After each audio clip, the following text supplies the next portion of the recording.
ವ್ಯಾಸಃ ಯಸ್ಯ ಹಾಸ್ಯಕಮಲಗಲಿತಂ ವಾङ्ಮಯಮೃತಂ ಜಗತ್ಪಿಬತಿ ಭುಜಗಭೋಗಾಭಮುದ್ಯಮ್ಯ ಹೃದಯಂ ನಿಜಭುಜಂ ದಕ್ಷಿಣಂ ಲಕ್ಷಣಾಢ್ಯಂ ಲಲಿತಮುದ್ರಿಕ್ತವಿಜ್ಞಾನಮುದ್ರಂ ಭಜ ಭಜ ಅನಂತಮಿತ್ಯಾಲಪಂತಂ ಪ್ರಣತವಾನ್ ಪ್ರಾಣಿನಾಂ ಪ್ರಾಣಭೂತಂ ಪ್ರಣತಿಭಿಃ ಪ್ರಣಯೇ ಪೂರ್ಣಬೋಧಂ ಭವದವೋಷ್ಣೇನ ತಾತಪ್ಯಮಾನಾನ್ ಭುವಿ ಪರಂ ನಾಥಮಪ್ರೇಕ್ಷಮಾಣಾನ್ ಭುವನಮಾನ್ಯೇನ ಚ ಅನ್ಯೇನ ದೋಷ್ಣ ಭವತು ಭೀರ್ಮಾ ಇತಿ ನಃ ಸಾಂತ್ವಯಂತಂ ಪ್ರಣತವಾನ್ ಪ್ರಾಣಿನಾಂ ಪ್ರಾಣಭೂತಂ ಪ್ರಣತಿಭಿಃ ಪ್ರಣಯೇ ಪೂರ್ಣಬೋಧಂ. ನನ್ನ ಅಧ್ಯಾತ್ಮ ಬಂಧುಗಳೇ, ಆಚಾರ್ಯರ ಅಪೂರ್ವವಾದ ಬಳಕೆಯಲ್ಲಿಲ್ಲದ ಸ್ತೋತ್ರದ ಬಗೆಗೆ ನಿನ್ನೆ ನಾವು ಪ್ರಾರಂಭ ಮಾಡಿ ಅದರ ಒಂದು ಶ್ಲೋಕವನ್ನು ನೋಡಿದ್ದೆವು. ಶಂಖ ಚಕ್ರ ಗದಾ ಪದ್ಮ ಶಾರ್ಂಗ ಖಡ್ಗಧರಂ ಸದಾ ನಮಾಮಿ ಪಿತರಂ ನಿತ್ಯಂ ವಾಸುದೇವಂ ಜಗತ್ಪತಿಂ ಅಂತ. ಒಂದು ಶಂಖಚಕ್ರ ಗದಾ ಪದ್ಮಗಳನ್ನು ಧರಿಸಿರತಕ್ಕಂಥ ರೂಪ, ಅದು ಕೇಶವಾದಿ ಚತುರ್ವಿಂಶತಿ ರೂಪಗಳು. ಆಮೇಲೆ ಶಂಖಚಕ್ರ ಮತ್ತು ಶಾರಂಗ ಅಂದರೆ ಶಂಖಚಕ್ರ, ಶಾರಂಗ ಅಂತಂದರೆ ಬಿಲ್ಲು, ಬಿಲ್ಲು ಅಂತಂದಾಗ ಅದ್ರ ಜೊತೆಗೆ ಬಾಣ. ಶಂಖಚಕ್ರ ಬಿಲ್ಲು ಬಾಣಗಳನ್ನು ಧರಿಸಿರತಕ್ಕ ರೂಪ, ಅದು ಪ್ರದ್ಯುಮ್ನ ರೂಪ. ಆಮೇಲೆ ಖಡ್ಗ, ಶಂಖಚಕ್ರ ಮತ್ತು ಖಡ್ಗ. ಖಡ್ಗ ಅಂದರೆ ಕತ್ತಿ ಮತ್ತು ಗುರಾಣಿ, ಸ್ವೋರ್ಡ್ ಆ್ಯಂಡ್ ಶೀಲ್ಡ್. ಶಂಖಚಕ್ರ ಕತ್ತಿ ಗುರಾಣಿಗಳನ್ನು ಧರಿಸಿರತಕ್ಕಂಥ ರೂಪ, ಅದು ಅನಿರುದ್ಧ ರೂಪ. ಚಕ್ರ ಶಂಖ ಗದಾ ಪದ್ಮಗಳನ್ನು ಧರಿಸಿರತಕ್ಕಂಥದ್ದು ವಾಸುದೇವ ರೂಪ.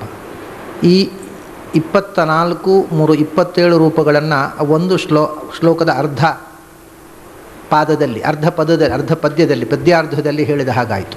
ಅಲ್ಲಿಂದ ಮುಂದೆ ಒಂದು ರೂಪ ಉಳಿಯಿತು. ಈಗ 28ನೇದ್ದು ಸಂಕರ್ಷಣ ರೂಪ, ಅದನ್ನು ನಮಾಮಿ ಪಿತರಂ ಅಂತಂದರು. ವಾಯುದೇವರ ಸೃಷ್ಟಿ ಮಾಡಿದ ರೂಪ ಸಂಕರ್ಷಣ ರೂಪ. ಅದರ ಆಯುಧ ಶಂಖ ಚಕ್ರ ಅಥವಾ ಚಕ್ರ ಶಂಖ ಮತ್ತು ಹಲ ಮುಸಲ, ನೇಗಿಲು ಒನಕೆ. ಈ ಎರಡು ಆಯುಧಗಳನ್ನು ಇಲ್ಲಿ ಹೇಳಲಿಲ್ಲ, ಅದು ಮುಂದೆ ಆದಿಶಬ್ದದಿಂದ ಆಚಾರ್ಯ ಹೇಳ್ತಾರೆ. ಹೀಗೆ ನಿತ್ಯಂ ವಾಸುದೇವಂ ನಮಾಮಿ ಪಿತರಂ ನಿತ್ಯಂ ವಾಸುದೇವಂ ಜಗತ್ಪತಿಂ. ನಿತ್ಯಂ ನಾಶರಹಿತವಾಗಿರತಕ್ಕಂಥ ತತ್ವ, ವಾಸುದೇವಂ ಮೋಕ್ಷಪ್ರದವಾದ ತತ್ವ, ಜಗತ್ತನ್ನು ಪಾಲನೆ ಮಾಡತಕ್ಕಂಥ ತತ್ವ. ಅದರ ಸುಮಾರು 28 ರೂಪಗಳನ್ನು ಇಲ್ಲಿ ಹೇಳಿದರು. ಇದರ ಮುಂದೆ ಆ ರೂಪವನ್ನು, ಈ ಆಯುಧಗಳು, ಈ ಭುಜಗಳು, ಇದರ ಹಿನ್ನೆಲೆಯಲ್ಲಿ ಆ ರೂಪವನ್ನು ನಾವು ಅನುಸಂಧಾನ ಮಾಡಬೇಕಾದಂಥ ರೀತಿಯನ್ನು ಹೇಳ್ತಾರೆ. ಸಚ್ಚಿದಾನಂದ ರೂಪಂ ತಂ ಅನಾಮಯಮನಂತರಂ ಏಕಂ ಏಕಾಂತಂ ಅಭಯಂ ವಿಷ್ಣುಂ ವಿಶ್ವಹೃದಯ ಸ್ಥಿತಂ ಅಂತ. ಈ ಕೈ, ಈ ಕಾಲು, ಈ ಮುಖ, ಈ ಅವಯವಗಳು, ಇದನ್ನು ನಮಗೆ ಗೊತ್ತಿರುವಂತೆ ಕೈಗಳು, ಕಾಲುಗಳು, ನೀವು ಯಾವುದೇ ಹೇಳಿ ಇಂದ್ರಿಯಗಳು, ಅವು ಪಂಚಭೂತಗಳಿಂದ ರೂಪುಗೊಂಡಂಥವುಗಳು. ಪಂಚಭೂತಗಳಿಂದ ರೂಪುಗೊಳ್ಳದ ಒಂದು ಇಂದ್ರಿಯದ ಕಲ್ಪನೆಯೇ ಮನುಷ್ಯನಿಗೆ ಬರುವುದು ಸಾಧ್ಯ ಇಲ್ಲ. ಒಂದು ಆಕಾರ ಇದೆ ಅಂದರೆ ಅದು ಪಂಚಭೂತಗಳಿಂದ ಆಗಿರಬೇಕು. ಪ್ರಪಂಚದಲ್ಲಿ ಯಾವುದೇ ವಸ್ತುವಿಗೆ ಆಕಾರ ಇದ್ದರೆ ಅದರ ಹಿಂದೆ 3 ವಸ್ತುಗಳಿದೆ: ಮಣ್ಣು, ನೀರು ಮತ್ತು ಬೆಂಕಿ. ಪಂಚಭೂತಗಳಲ್ಲಿ ಗಾಳಿ, ಆಕಾಶ ಆಕಾರವನ್ನು ಕೊಡುವುದಿಲ್ಲ, ಯಾಕೆಂದರೆ ಅದಕ್ಕೆ ಸ್ವತಃ ಆಕಾರ ಇಲ್ಲ. ಯಾವುದೇ ಒಂದು ವಸ್ತು, anything that has form is made of 3 elements: earth, water and fire. ಯಾವ ವಸ್ತುವಾದರೂ ಈ 3 ವಸ್ತುಗಳ ಸಮಾವೇಶ ಇಲ್ಲದೆ ಒಂದು ಆಕಾರ ನಿರ್ಮಾಣವಾಗುವುದಿಲ್ಲ: ಮಣ್ಣು, ನೀರು, ಬೆಂಕಿ. ಆದ್ದರಿಂದ ಭಗವಂತನ ಅವಯವ ಅಂತ ಹೇಳಿದಾಗ ನಮಗೆ ಭಗವಂತನಿಗೂ ಕೂಡ ಹೀಗೆ ಭೌತಿಕವಾಗಿರತಕ್ಕಂಥ ದೇಹ, ಭೌತಿಕವಾದಂಥ ಮುಖ, ಕೈ, ಕಾಲು ಎಲ್ಲ ಪಂಚಭೌತಿಕವಾಗಿ ಮಣ್ಣು, ನೀರು, ಬೆಂಕಿಯಿಂದ ಆದದ್ದು ಇರಬಹುದು. ಹಾಗೆ ಇದ್ದರೆ ಅದರ ಪರಿಣಾಮ ಏನಂದರೆ, ಯಾವುದು ಭೌತಿಕವಾದ ಆಕಾರವೋ ಅದಕ್ಕೊಂದು ನಿಯತವಾದ ನಿಯಮ ಇದೆ, ಅದು ನಾಶವಾಗಬೇಕು ಅಂತ. ಅದು ನಿತ್ಯ ಅಲ್ಲ. ಹಿಂದೆ ಏನು ಹೇಳಿದರು ಅಂದರೆ ನಿತ್ಯಂ ಅಂತ ಒಂದು ವಿಶೇಷಣ ಕೊಟ್ಟಿದ್ದಾರೆ. ನಿತ್ಯವಾದ ಒಂದು ಫಾರ್ಮು ಅಂತ. ಯಾವ ವಸ್ತುವು ಆಕಾರ ಉಳ್ಳದ್ದು ನಿತ್ಯವಾಗಿರುವುದು ಸಾಧ್ಯ ಇಲ್ಲ. ಯಾಕಂದರೆ ಆಕಾರ ಈ ಮೂರು ವಸ್ತುಗಳಿಂದ ಆಗೋದು. ಅದು ಈ ಮೂರು ವಸ್ತುಗಳು ಬೆರಕೆ ಆದಾಗ ಒಂದು ಆಕಾರ ಬಂದರೆ ಅದರ ವಿಘಟನೆಯಿಂದ ಆಕಾರ ಹೋಗಬೇಕು. ಯಾವ ಆಕಾರವೂ ಕೂಡ ಶಾಶ್ವತವಾಗಿ ನಿರ್ವಿಕಾರವಾಗಿ ನಿರಂತರವಾಗಿ ಇರುವುದು ಸಾಧ್ಯ ಇಲ್ಲ. ಅದರಿಂದ ಭಗವಂತನ ರೂಪ ನಿತ್ಯ ಹೇಗೆ? ಅದು ಒಂದು ದಿವಸ ಬದಲಾಗಬೇಕಲ್ಲ ಅನ್ನುವ ಶಂಕೆ ಸಾಮಾನ್ಯವಾಗಿ ಬರಬಹುದು. ಅದಕ್ಕೆ ಮುಂದಿನ ಶ್ಲೋಕದಲ್ಲಿ ಆಚಾರ್ಯರು ಹೇಳ್ತಾರೆ, ಸಚ್ಚಿದಾನಂದ ರೂಪಂ ತಂ ಅಂತ. ಇದು ಮಣ್ಣು ನೀರು ಬೆಂಕಿಯಿಂದ ಆದ ಆಕಾರ ಅಲ್ಲ, ಮತ್ತು ಅದು ಸಚ್ಚಿದಾನಂದ ರೂಪ ಅಂತ. ಭಗವಂತನ ಉಪಾಸನೆಯ ಮುಖ್ಯ ಮುಖ ಕೂಡ ಹೌದಿದು. ಸಾಮಾನ್ಯವಾಗಿ ಭಗವಂತನ ಗುಣಗಳಲ್ಲಿ ಎಲ್ಲ ಗುಣಗಳನ್ನು ಎಲ್ಲರೂ ಉಪಾಸನೆ ಮಾಡುವುದು ಸಾಧ್ಯವಿಲ್ಲ.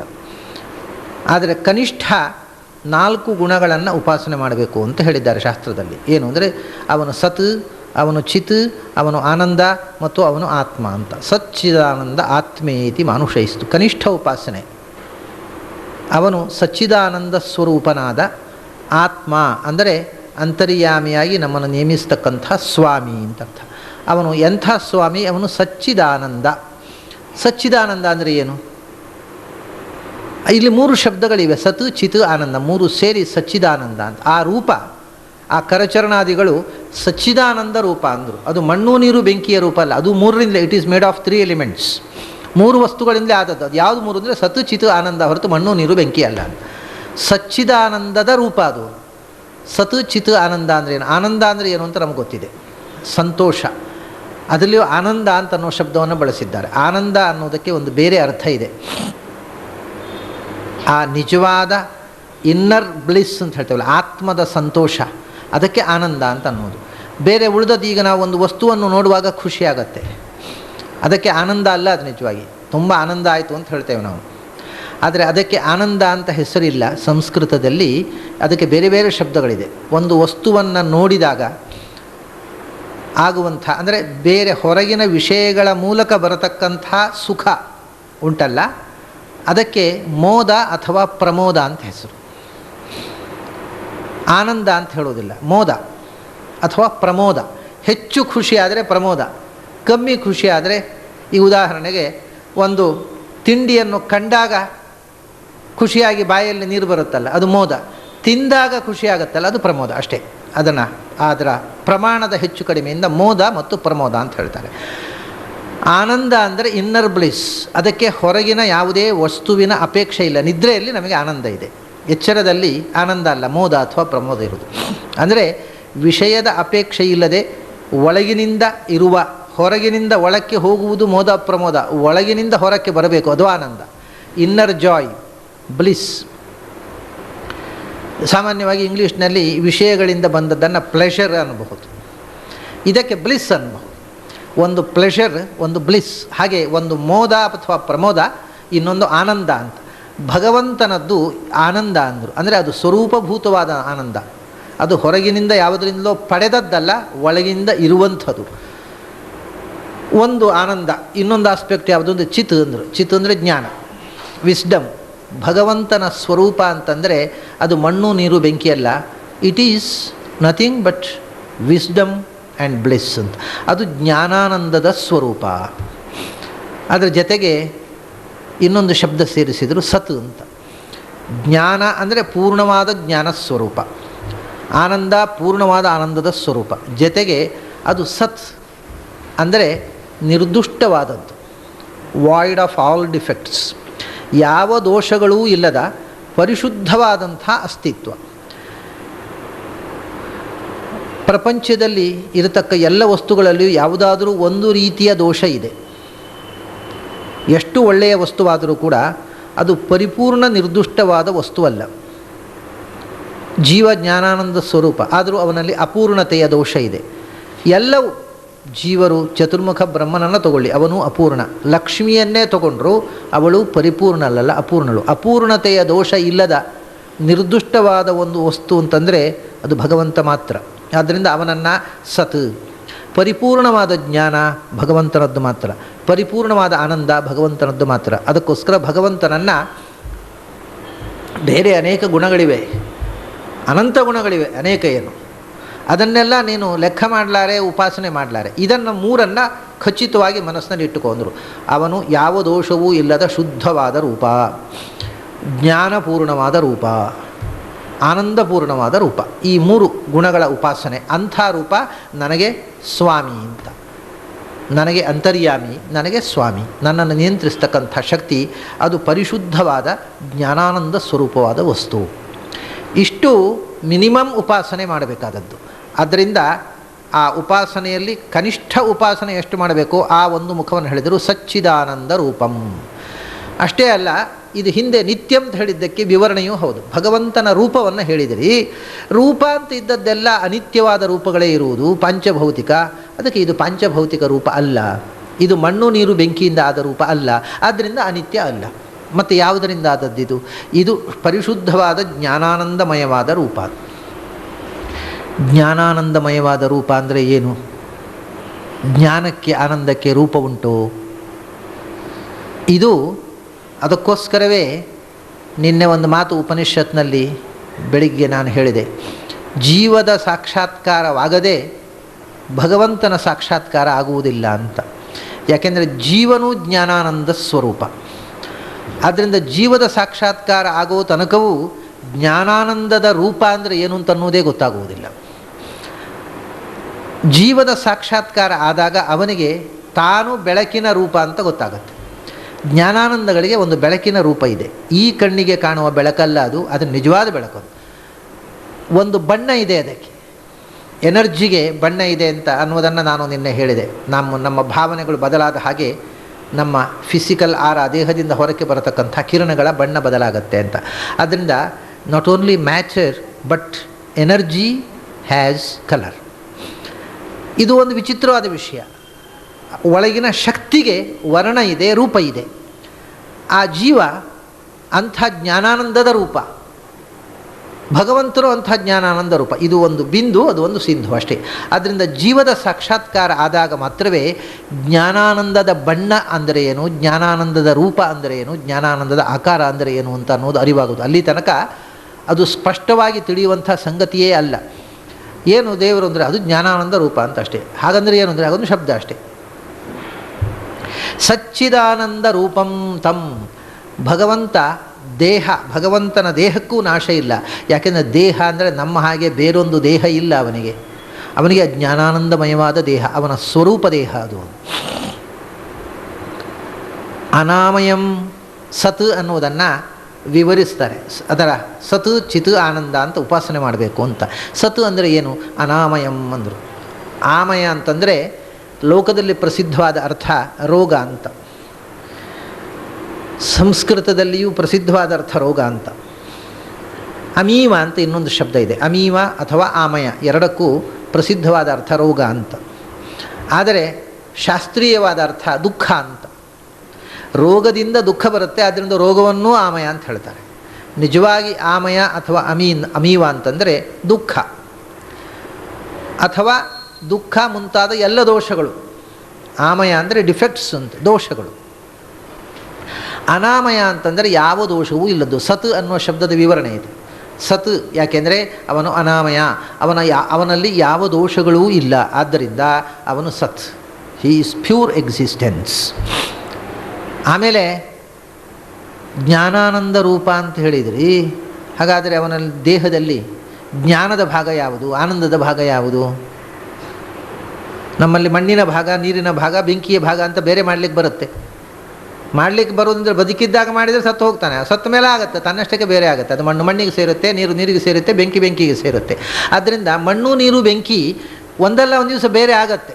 ಹಾಗೆ ಇದು ಮಣ್ಣು ನೀರು ಬೆಂಕಿಯಿಂದ ಆದದ್ದು ತ್ರಿವೃತ್ತಕರಣ ಅಂತ. ಹಾಗೆ ಜ್ಞಾನಾನಂದದಿಂದ ಆದದ್ದು, ಅದರಲ್ಲಿ ಜ್ಞಾನದ ಭಾಗ ಯಾವುದು, ಆನಂದ ಭಾಗ ಯಾವುದು ಬೇರೆ ಮಾಡಲಿಕ್ಕೆ ಬರುತ್ತೋ ಅಂದರೆ ಅದಕ್ಕೆ ಅನಾಮಯಂ ಅನಂತರಂ ಅಂತಂದರು. ಅಂತರ ಅಂದರೆ ಬೇರ್ಪಡಿಸುವಿಕೆ, ಅದು ಇಲ್ಲ.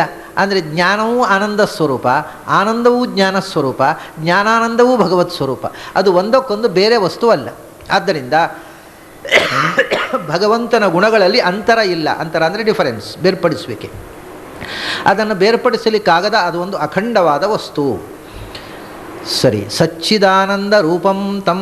ಚಿದಾನಂದ ರೂಪ ಅನ್ನೋದಕ್ಕೆ ನಮಗೀಗ ಚಿತ್ ಆನಂದ ಅಂತ ನಾವು ಎರಡು ಶಬ್ದವನ್ನು ಹೇಳೋದು. ಚಿತ್ತು ಅಂದರೆ ಆನಂದವೂ ಹೌದು, ಆನಂದ ಅಂದರೆ ಚಿತ್ತು ಹೌದು. ಅದು ನಮಗೆ ಅರ್ಥ ಆಗಬೇಕಲ್ಲ. ಜ್ಞಾನ ಆನಂದ ನಮಗೆ ಅರ್ಥವಾಗುವುದಕ್ಕೋಸ್ಕರ ಎರಡು ಶಬ್ದಗಳನ್ನು ನಾವು ಬಳಸ್ತೇವೆ. ಭಗವಂತನ ಜ್ಞಾನ ಮತ್ತು ಆನಂದ ಎರಡೂ ಅಖಂಡವಾದ ಒಂದೇ. ಮತ್ತು ಆ ರೀತಿ ಜ್ಞಾನಾನಂದ ಸ್ವರೂಪವಾದಂಥ ಎಷ್ಟು ವಸ್ತುಗಳಿವೆ? ತುಂಬ ಇದ್ದರೆ ಭಗವಂತನೇ ಯಾಕೆ ನಾವು ಧ್ಯಾನ ಮಾಡಬೇಕು? ಅಂದರೆ ಏಕಂ ಅಂತಂದರು. ಏಕಂ ತನ್ನುವುದು ಎರಡು ಅರ್ಥದಲ್ಲಿ ಸಂಸ್ಕೃತದಲ್ಲಿ ಬಳಕೆ ಇದೆ. ಒಂದು ಏಕಂ ಅಂದರೆ ನಾನು ಬೆಳಿಗ್ಗೆ ಉಪನಿಷತ್ತಿನ ಅರ್ಥ ಹೇಳುವಾಗ ಹೇಳಿದ್ದೆ. ಏಕಂ ಅಂದರೆ ಅವರೊಬ್ಬರೇ ಈ ಊರಲ್ಲಿ, ಒಬ್ಬರು ಪಂಡಿತರು ಅಂದರೆ ಈ ಊರಲ್ಲಿ ಅವರೊಬ್ಬರೇ ಅಂತ ಹೇಳ್ತೇವೆ ನಾವು. ಒಬ್ಬರೇ ಅಂದರೆ ಅವರಂಥ ಪಂಡಿತರು ಇನ್ನೊಬ್ಬರಿಲ್ಲ ಅಂತ ಅರ್ಥ. ಬೇರೆ ಚಿಲ್ಲರೆ ಪಂಡಿತರು ತುಂಬ ಜನ ಇರ್ತಾರೆ, ಆದರೆ ಪಂಡಿತರು ಅಂದರೆ ಅವರೊಬ್ಬರೇಪ್ಪ ಅಂತೇವೆ. ಅಂದರೆ he is the most important scholar ಅಂತ ಅರ್ಥ, ದ ಗ್ರೇಟೆಸ್ಟ್ ಸ್ಕಾಲರ್ ಅಂತ ಅರ್ಥ. ಇಲ್ಲಿರುವ ಪಂಡಿತರಲ್ಲೆಲ್ಲ ಶ್ರೇಷ್ಠ. ಹಾಗೆಯೇ ಏಕ ಅಂದರೆ ಪ್ರಪಂಚದಲ್ಲಿ ಅವನೊಬ್ಬನೇ ಇರುವುದು ಅಂತಲ್ಲ, ಪ್ರಪಂಚದಲ್ಲಿ ಇರುವುದರಲ್ಲೆಲ್ಲ ಶ್ರೇಷ್ಠವಾದ ವಸ್ತು ಅಂತ ಒಂದರ್ಥ. ಮತ್ತೊಂದು ಏಕ ಅಂತಂದರೆ ಅವನ ಗುಣ ಸ್ವರೂಪ ಅವಯವ ಅವತಾರಗಳಿಗೆ ಭೇದ ಇಲ್ಲ, ಅಖಂಡವಾದ ರೂಪ. ಅನಂತರಂ ಅನ್ನುವುದನ್ನೇ ವಿವರಿಸುವಂಥ ಶಬ್ದ. ಏಕಮೇವ ಅದ್ವಿತೀಯಂ ಬ್ರಹ್ಮ ಅಂತ ಹೇಳ್ತಾರೆ. ಅಲ್ಲಿಯೂ ಏಕಂ ಅನ್ನುವುದನ್ನು ಉಪಾಸನೆಯಲ್ಲಿ ಬಳಸಬೇಕು ಅಂತ ಹೇಳಿದ್ದಾರೆ. ಏಕಮೇವ ಅದ್ವಿತೀಯಂ, ಭಗವಂತ ಏಕಮೇವ ಅದ್ವಿತೀಯ ಅಂದರೆ ಏನರ್ಥ? ಮೇಲು ನೋಟಕ್ಕೆ ಅರ್ಥ ಆಗ್ತದೆ. ಏಕಮೇವ ಒಂದೇ, ಅದ್ವಿತೀಯ ಎರಡನೇದು ಇಲ್ಲ. ಅದು ಒಂದೇ ಅಂದರೂ ಎರಡನೇದಿಲ್ಲ ಅಂದರೆ ಒಂದೇ ಅಲ್ಲೋ, ಅವನು ಎರಡೆರಡು ಸರ್ತಿ ಹೇಳೋದು ಯಾಕೆ? ಏಕಮೇವ ಅಂದರೆ ಅದ್ವಿತೀಯ ಅಂತ ಅರ್ಥ, ಅದ್ವಿತೀಯ ಅಂದರೆ ಏಕಮೇವ ಅಂತಲೇ. ಒಂದೇ ಎರಡನೇದಿಲ್ಲ ಅಂದೇನು? ಅದಕ್ಕೆ ಬೇರೆ ಬೇರೆ ಅರ್ಥಗಳಿದೆ. ಏಕಮೇವ ಅಂದರೆ ಭಗವಂತ ಅಖಂಡ ಅಂತ ಅರ್ಥ, ಅವನ ಅವಯವಗಳಿಗೆ ಗುಣಕ್ರಿಯೆಗಳಿಗೆ ಭೇದ ಇಲ್ಲದ ಅಖಂಡವಾದ ವಸ್ತು ಅಂತ. ಅದ್ವಿತೀಯ ಅಂದರೆ ಅವನಂಥ ಇನ್ನೊಂದು ಎರಡನೆಯ ವಸ್ತು ಇಲ್ಲ ಅಂತ, ಸಾಟಿ ಇಲ್ಲದವನು ಅಂತ, ಅಸಮಾನ ಅಂತ. ಅವನು ಅದ್ವಿತೀಯ ಪಂಡಿತ ಅಂತಂದರೆ ಏನು? ನಾನು ಹೇಳಿ ಹಾಗೆ ಅವರೊಬ್ಬರೇ ಪಂಡಿತರು ಅಥವಾ ಅವರು ಅದ್ವಿತೀಯ ಪಂಡಿತರು ಅಂದರೆ ಅವರಂಥ ಪಂಡಿತರು ಇನ್ನೊಬ್ಬರಿಲ್ಲ ಅಂತ, ಹೊರತು ಇನ್ನೊಬ್ಬರು ಯಾರೂ ಇಲ್ಲೇ ಇಲ್ಲ ಅಂತ ಅರ್ಥ ಅಲ್ಲೇ ಇಲ್ಲ. ಎರಡನೆಯದ್ದು ಅಂದರೆ ಅದು ಕೂಡ ಎರಡನೆಯ ವಸ್ತು ಅಲ್ಲ, ಅವನಂಥ ಎರಡನೆಯದ್ದು. ದ್ವಿತೀಯ ಅನ್ನೋದಕ್ಕೆ ಸಮಾನವಾದ ಎರಡನೇದ್ದು ಅಂತ ಅರ್ಥ. ಆದ್ದರಿಂದ ಅವನು ಅದ್ವಿತೀಯ ಅಂದರೆ ಅವನಿಗೆ ಸಮಾನವಾದ ಇನ್ನೊಂದು ವಸ್ತು ಇಲ್ಲ. ಅದನ್ನೇ ಇಲ್ಲಿ ಏಕಂ ತಾ ಎರಡು ಅರ್ಥವನ್ನೂ ಈ ಶಬ್ದ ಹೇಳುತ್ತೆ. ಏಕಂ ಅಂದರೆ ಅವನೊಬ್ಬನೇ, ಅವನಂಥವನು ಇನ್ನೊಬ್ಬನಿಲ್ಲ. ಮತ್ತು ಅವನು, ಅವನ ಅವತಾರ ರೂಪಗಳು, ಅವನ ಗುಣಗಳು, ಅವನ ಕ್ರಿಯೆಗಳು, ಅವನ ಅವಯವಗಳು ಎಲ್ಲವೂ ಏಕಂ, ಅಖಂಡವಾದ ಒಂದೇ, ಅದರಲ್ಲಿ ಪರಸ್ಪರ ಭೇದ ಇಲ್ಲ. ಮತ್ತು ಅವನು ಇನ್ನೊಂದು ಹೇಳ್ತಾರೆ ಏಕಾಂತಂ. ಏಕಾಂತ ಅಂದರೆ ರಹಸ್ಯದಲ್ಲಿ ಉಪಾಸನೆ ಮಾಡಬೇಕಾದ ವಸ್ತು. ಹೃದಯದ ಏಕಾಂತ, ರಹಸ್ಯ ಗುಹಾದಲ್ಲಿ, ಹೃದಯ ಗುಹೆಯಲ್ಲಿ ಉಪಾಸನೆ ಮಾಡಬೇಕಾದ ವಸ್ತು. ಅದು ಎಲ್ಲಿ ಉಪಾಸನೆ ಮಾಡಬೇಕು ಅಂದರೆ ಏಕಾಂತದಲ್ಲಿ ಉಪಾಸನೆ ಮಾಡುವಂಥ. ಎಲ್ಲ ಏಕಾಂತವೂ ಬೇಕು. ನಾವು ಉಪಾಸನೆ ಮಾಡತಕ್ಕಂಥ ಪ್ರದೇಶವೂ ಏಕಾಂತವಾಗಿರಬೇಕು. ತುಂಬ ಗದ್ದಲ ಇರತಕ್ಕಂಥ ಬೀದಿಯಲ್ಲಿ ಅಥವಾ ಸಿನಿಮಾ ಥಿಯೇಟರ್ನಲ್ಲಿ ಅಥವಾ ಕ್ಲಬ್ಬಿನಲ್ಲಿ ಅಥವಾ ಬಾರಿನಲ್ಲಿ ಕೂತು ದೇವರನ್ನು ಉಪಾಸನೆ ಮಾಡ್ತೇನೆ ಅಂದರೆ ಆಗೋದಿಲ್ಲ. ಯಾಕೆಂದರೆ ಡಿಸ್ಟರ್ಬೆನ್ಸ್ ಇರುತ್ತೆ. ಮನಸ್ಸು ಅದರಲ್ಲಿ ಏಕಾಗ್ರವಾಗಬೇಕಾಗಿದ್ದರೆ ಏಕಾಂತ ಬೇಕು. ಅದನ್ನ ಪರಿಸರವೂ ಏಕಾಂತವಾಗಿರಬೇಕು. ಅಷ್ಟೇ ಸಾಲದು, ಮನಸ್ಸು ಏಕಾಂತವಾಗಿರಬೇಕು. ಮನಸ್ಸು ಏಕಾಂತವಾಗುವುದಕ್ಕೋಸ್ಕರ ಪರಿಸರ ಏಕಾಂತವಾಗಿರೋದು. ಪರಿಸರ ಏಕಾಂತವಾದ ಮೇಲೆ ಮನಸ್ಸು ಏಕಾಂತವಾಗಬೇಕು. ಅಂದರೆ ಒಂದೇ ಗುರಿಯಲ್ಲಿ ಮನಸ್ಸನ್ನು ನೆಡಬೇಕು. ಮನಸ್ಸು 10 ವಿಷಯಗಳನ್ನು ಯೋಚಿಸ್ತಾ ಇದ್ದರೆ concentration or meditation is not possible. ಅದಕ್ಕೋಸ್ಕರ ಅಂಥ ಏಕಾಂತವಾದ ಮನಸ್ಸಿಗೆ, ಏಕಾಂತವಾದ ಸ್ಥಳದಲ್ಲಿ, ಏಕಾಂತವಾದ ಮನಸ್ಸಿನಲ್ಲಿ ಏಕಾಂತವಾದ ಸ್ಥಾನ ಅಂದರೆ ಹೃದಯ ಗುಹೆಯಲ್ಲಿ ಕಾಣುವವನು ಏಕಾಂತವನು. ಮತ್ತು ಏಕಾಂತ ಅನ್ನುವುದಕ್ಕೆ ಇನ್ನೊಂದು ಅರ್ಥ ಇದೆ. ಏಕ ಏವ ಅಂತಃ. ಅಂತ ಅಂದರೆ ಆಶ್ರಯ, ಶೆಲ್ಟರ್ ಅಂತ. ಅವನೊಬ್ಬನೇ ಕೊನೆಯ ಆಸರೆ. ಅಂತ ಅಂದರೆ ಕೊನೆಯ ಅಂತಲೂ ಹೌದು, ಅಂತ ಅಂದರೆ ಆಶ್ರಯ ಅಂತಲೂ ಹೌದು. ಅವನೇ ಕೊನೆಯ ಆಶ್ರಯ. ನಮಗೆ ಚಿಲ್ಲರೆ ಆಶ್ರಯಗಳು ಅಲ್ಲಿ ಇಲ್ಲಿ ಸಿಗಬಹುದು, ಆದರೆ ಎಲ್ಲ ಆಶ್ರಯಗಳನ್ನೂ ಕೂಡ ಕಳ್ಕೊಂಡಾಗ ಕೊನೆಗೆ ಅವನ ಜೀವದ ಕೊನೆಯ ಆಸರೆ, ಕೊನೆಯ ನೆಲೆ ಅಂದರೆ ಸೃಷ್ಟಿ ಸ್ಥಿತಿ ಸಂಹಾರಗಳಲ್ಲಿ ಸುತ್ತಾಡ್ತಾ ಇರ್ತಾನೆ. ಅದೆಲ್ಲವನ್ನೂ ದಾಟಿ ಕೊನೆಗೆ ಮುಕ್ತಿಯಲ್ಲಿ ಹೋಗಿ ಸೇರಬೇಕಾದ ಮುಕ್ತಾನಾಂ ಪರಮಾಗತಿ ಏಕ ಅಂತ. ಅವನೊಬ್ಬನೇ ಕೊನೆಯ ಆಸರೆ ಅಂದರೆ ಮುಕ್ತ ನಿಯಾಮಕ, ಮುಕ್ತಿ ಸ್ಥಿತಿಯಲ್ಲೂ ನಮ್ಮನ್ನು ನೇಮಿಸ್ತಕ್ಕಂಥ ಶಕ್ತಿ ಅಂತ ಅರ್ಥ. ಆದ್ದರಿಂದಲೇ ಅಭಯಂ ಅಂತಂದರು. ಅಭಯಂ ಅಂತಂದರೆ ಅವನಿಗೆ ಸ್ವತಃ ಭಯ ಇಲ್ಲ. ಯಾಕೆಂದರೆ ಅವನು ಏಕಂ ಅಂತ ಹೇಳಿದ, ಅವನು ಒಬ್ಬನೇ, ಅವನಂಥವನು ಇನ್ನೊಬ್ಬನಿಲ್ಲ. ಉಪನಿಷತ್ನಲ್ಲಿ ಒಂದು ವಾಕ್ಯ ಇದೆ, ದ್ವಿತೀಯಾದ್ವೈ ಭಯಂ ಭವತಿ ಅಂತ. ಹೆದರಿಕೆ ಯಾರಿಂದ ಆಗೋದು? ಎರಡನೆಯವರು ಇದ್ದರೆ ಹೆದರಿಕೆ ಆಗೋದು. ಎರಡನೆಯವರು ಅಂದರೆ ಎರಡನೆಯವರು ಇದ್ದ ಕೂಡಲೇ ಹೆದರಿಕೆ ಆಗುವುದಿಲ್ಲ. ಎರಡನೆಯವರು ನಮ್ಮ ಸರಿಸಾಟಿಯಾದ, ದ್ವಿತೀಯಾದ ಅದಕ್ಕೆ ಹೇಳಿದ್ದು, ನಮ್ಮನ್ನು ಸರಿಸಾಟಿಯಾಗಿ ನಿಲ್ಲಬಲ್ಲ ಇನ್ನೊಬ್ಬ ಇದ್ದ ಕೂಡಲೇ ಅಲ್ಲಿ ಜಿದ್ದು ಕಾಂಪಿಟೀಷನ್, ಅವನ್ನ ನನ್ನ ಸೋಲಿಸ್ತಾನೇನೋ ಅನ್ನೋ ಭಯ. ಈಗ ಶಾಲೆಯಲ್ಲಿ ಒಂದು ಕ್ಲಾಸ್ನಲ್ಲಿ ಒಂದು 25-30, ಕೆಲವು ಕ್ಲಾಸ್ಗಳೆಲ್ಲ 50-60 ಇರ್ತಾರೆ. ಒಟ್ಟಿಗೆ ದುಡ್ಡಿಯಲ್ಲಿ ದನ ಹಾಕಿದ ಹಾಗೆ ಮಕ್ಕಳನ್ನು ಹಾಕ್ತಾರೆ ಕ್ಲಾಸ್ನಲ್ಲಿ. ಒಂದು 50-60 ಜನ ಇರ್ತಾರೆ. ಪಾಠ ಆಯಿತೋ ಇಲ್ಲೋ, ಕ್ಲಾಸ್ ಆಯಿತು, ಸಂಬಳ ಬಂತು ಅಷ್ಟೇ. ಈ ಒಂದು ಕ್ಲಾಸ್ನಲ್ಲಿ ಒಂದಿಷ್ಟು ಜನ ಇರ್ತಾರೆ. ಅಷ್ಟು ಮಕ್ಕಳಲ್ಲಿ ಕೆಲವರು ಮುಂದಿನ ಕ್ಲಾಸಿಗೆ ಹೋಗುವ ಚಾನ್ಸ್ ಇಲ್ಲದೇ ಇದ್ದವರು, ಅದು 2-3 ವರ್ಷ ಅದೇ ಕ್ಲಾಸ್ನಲ್ಲಿ ಇರಬೇಕಾದವರು, ಹಿಂದಿನ ಬೆಂಚಿನ ವಿದ್ಯಾರ್ಥಿಗಳು. ಅವರು ಎಷ್ಟು ಬರೆದ್ರು 15-20 ಮಾರ್ಕ್ ತೆಗೆಯೋರು. ಇನ್ನು ಕೆಲವರು ಜಸ್ಟ್ ಪಾಸ್ ಆಗೋರು, ಕೆಲವರು 60, 65, 70, 80, 90 ರ್ಯಾಂಕ್ ಹೋಲ್ಡರ್ಸ್. ಇವಾಗ ಆ 90ರ ಮೇಲೆ ಮಾರ್ಕ್ ತೆಗೆಯುವಂಥ ವಿದ್ಯಾರ್ಥಿಗಳಿದ್ದಾರಲ್ಲ, ಅವರಲ್ಲಿ ಒಬ್ಬರಿಗೆ ಜಿದ್ದು. ಈ 15 ಮಾರ್ಕ್ ತೆಗೆಯೋರ ಬಗ್ಗೆ ಉಳಿದ ವಿದ್ಯಾರ್ಥಿಗೆ ಏನು ಕಾಳಜಿ ಇರೋದಿಲ್ಲ. ಏನು ಉಪಯೋಗ ಇಲ್ಲಪ್ಪ, ಅವನ ಹತ್ರ ಕಾಂಪಿಟೇಷನ್ ಇಲ್ಲ. ಈಗ ನಾಡ್ದು ಪರೀಕ್ಷೆಯಲ್ಲಿ ರಿಸಲ್ಟ್ ಬರುವಾಗ ನನಗೆ ಫಸ್ಟ್ ಕ್ಲಾಸ್ ಬರುತ್ತೋ ಅವನಿಗೆ ಒಂದು ಸಂದೇಹ, ಅವನು ಮತ್ತೊಬ್ಬನು ಇವನ ಹಾಗೆ ಓದೋನಿದ್ದಾನಲ್ಲ, ಈಕ್ವಲ್ ಆಗಿ ಮಾರ್ಕ್ ತೆಗೆಯೋನಿದ್ದಾಗ ಇವನಿಗೆ ಭಯ ಶುರುವಾಗುತ್ತೆ. ಎಕ್ಸಾಮಿನೇಷನ್, ನಾನು ಬರೆದದ್ದಕ್ಕಿಂತ ಅವನು ಚೆನ್ನಾಗಿ ಬರೆದಿದ್ದರೆ, ಅವನಿಗೆ ಫಸ್ಟ್ ರ್ಯಾಂಕ್ ಬಂದರೆ, ಈ ಥರದ ಭಯ ಯಾವಾಗಲೂ ಒಂದೋ ನಮಗಿಂತ ಗಟ್ಟಿ ಶ್ರೇಷ್ಠರು, ನಮಗಿಂತ ಬಲಿಷ್ಠರ ಮುಂದೆ ನಾವು ಹೆದರ್ತೇವೆ. ಕನಿಷ್ಠ ನಮ್ಮ ಸಮಾನ ಸ್ಕಂಧರಿರಬೇಕು ಅವರು. ನಮಗಿಂತ ಕೆಳಗೆ ನೋಡು ದುರ್ಬಲರ ಹತ್ರ ನಾವು ಹೆದರೋದಿಲ್ಲ. ಅವ್ರದ್ದು ನಾವು ನಮ್ಮದು ಕಾಲರು ಹಿಡಿದು ನಾವು ಒಂದು ಸರ್ತಿ ಅಂಗಿಯ ಕೈ ಮೇಲೆ ಮಾಡ್ತೇವೆ, ಯಾಕೆಂದರೆ ಅವನು ದುರ್ಬಲ ಅಂತ ಗೊತ್ತು. ಬಲಿಷ್ಠರ ಮುಂದೆ ಭಯ ಅಥವಾ ಸಮಾನ ಸ್ಕಂಧರ ಮುಂದೆ ಭಯ. ಅದನ್ನು ಹೇಳ್ತಾರೆ ದ್ವಿತೀಯಾದ್ವೈ ಭಯಂ ಭವತಿ ಅಂತ. ನಮ್ಮಂತೆ ಇನ್ನೊಬ್ಬ ಇದ್ದರೆ ಹೆದರಿಕೆ, ಭಗವಂತನಿಗೆ ಅವನಂಥ ಇನ್ನೊಬ್ಬ ಇಲ್ಲೇ ಇಲ್ಲ, ಅವನಿಗೆ ಯಾಕೆ ಹೆದರಬೇಕು, ಅವನು ಯಾಕೆ ಹೆದರಬೇಕು? ಸಮಾನನೂ ಉತ್ಕೃಷ್ಟನೂ ಉತ್ತಮನೂ ಇಲ್ಲದೇ ಇರುವುದರಿಂದ ಭಗವಂತನಿಗೆ ಭಯದ ಅವಕಾಶವೇ ಇಲ್ಲ.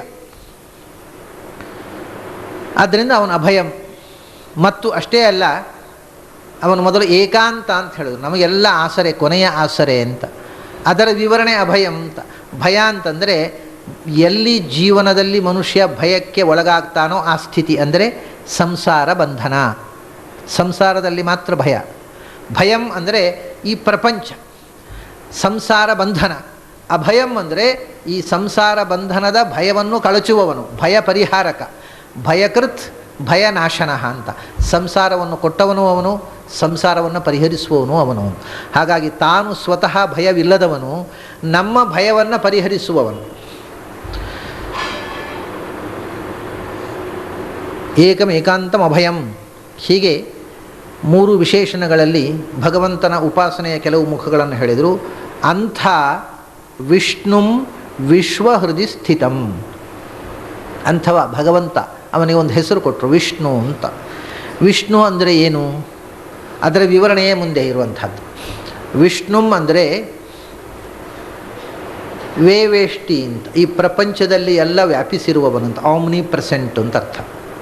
ಮತ್ತೊಂದು ವಿಶತಿ ಅಂತ, ನಮ್ಮ ಹೃದಯ ಗುಹೆಯ ಒಳಗೆ ಅಂತರ್ಯಾಮಿಯಾಗಿರುವನು, ಹೃದಯ ಗುಹೆಯ ಒಳಗೆ ಪ್ರವೇಶಿಸಿದವನು, ಹೊರಗಿನಿಂದ ವ್ಯಾಪಿಸಿರುವವನು ಅಂತ. ವೇವೇಷ್ಟಿ ಇತಿ ವಿಷ್ಣು, ವಿಶತಿ ಇತಿ ವಿಷ್ಣು.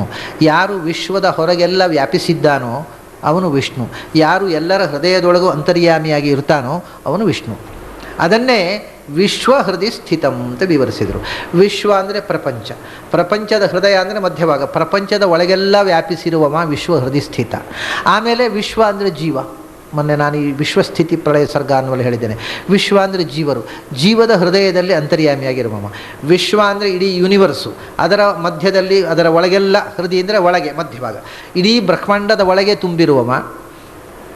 ವಿಶ್ವ ಅಂದರೆ ಜೀವ, ಜೀವದ ಹೃದಯದಲ್ಲಿ, ಜೀವ ಸ್ವರೂಪದ ಒಳಗೆ ಅಂತರ್ಯಾಮಿಯಾಗಿ ತುಂಬಿರುವವ.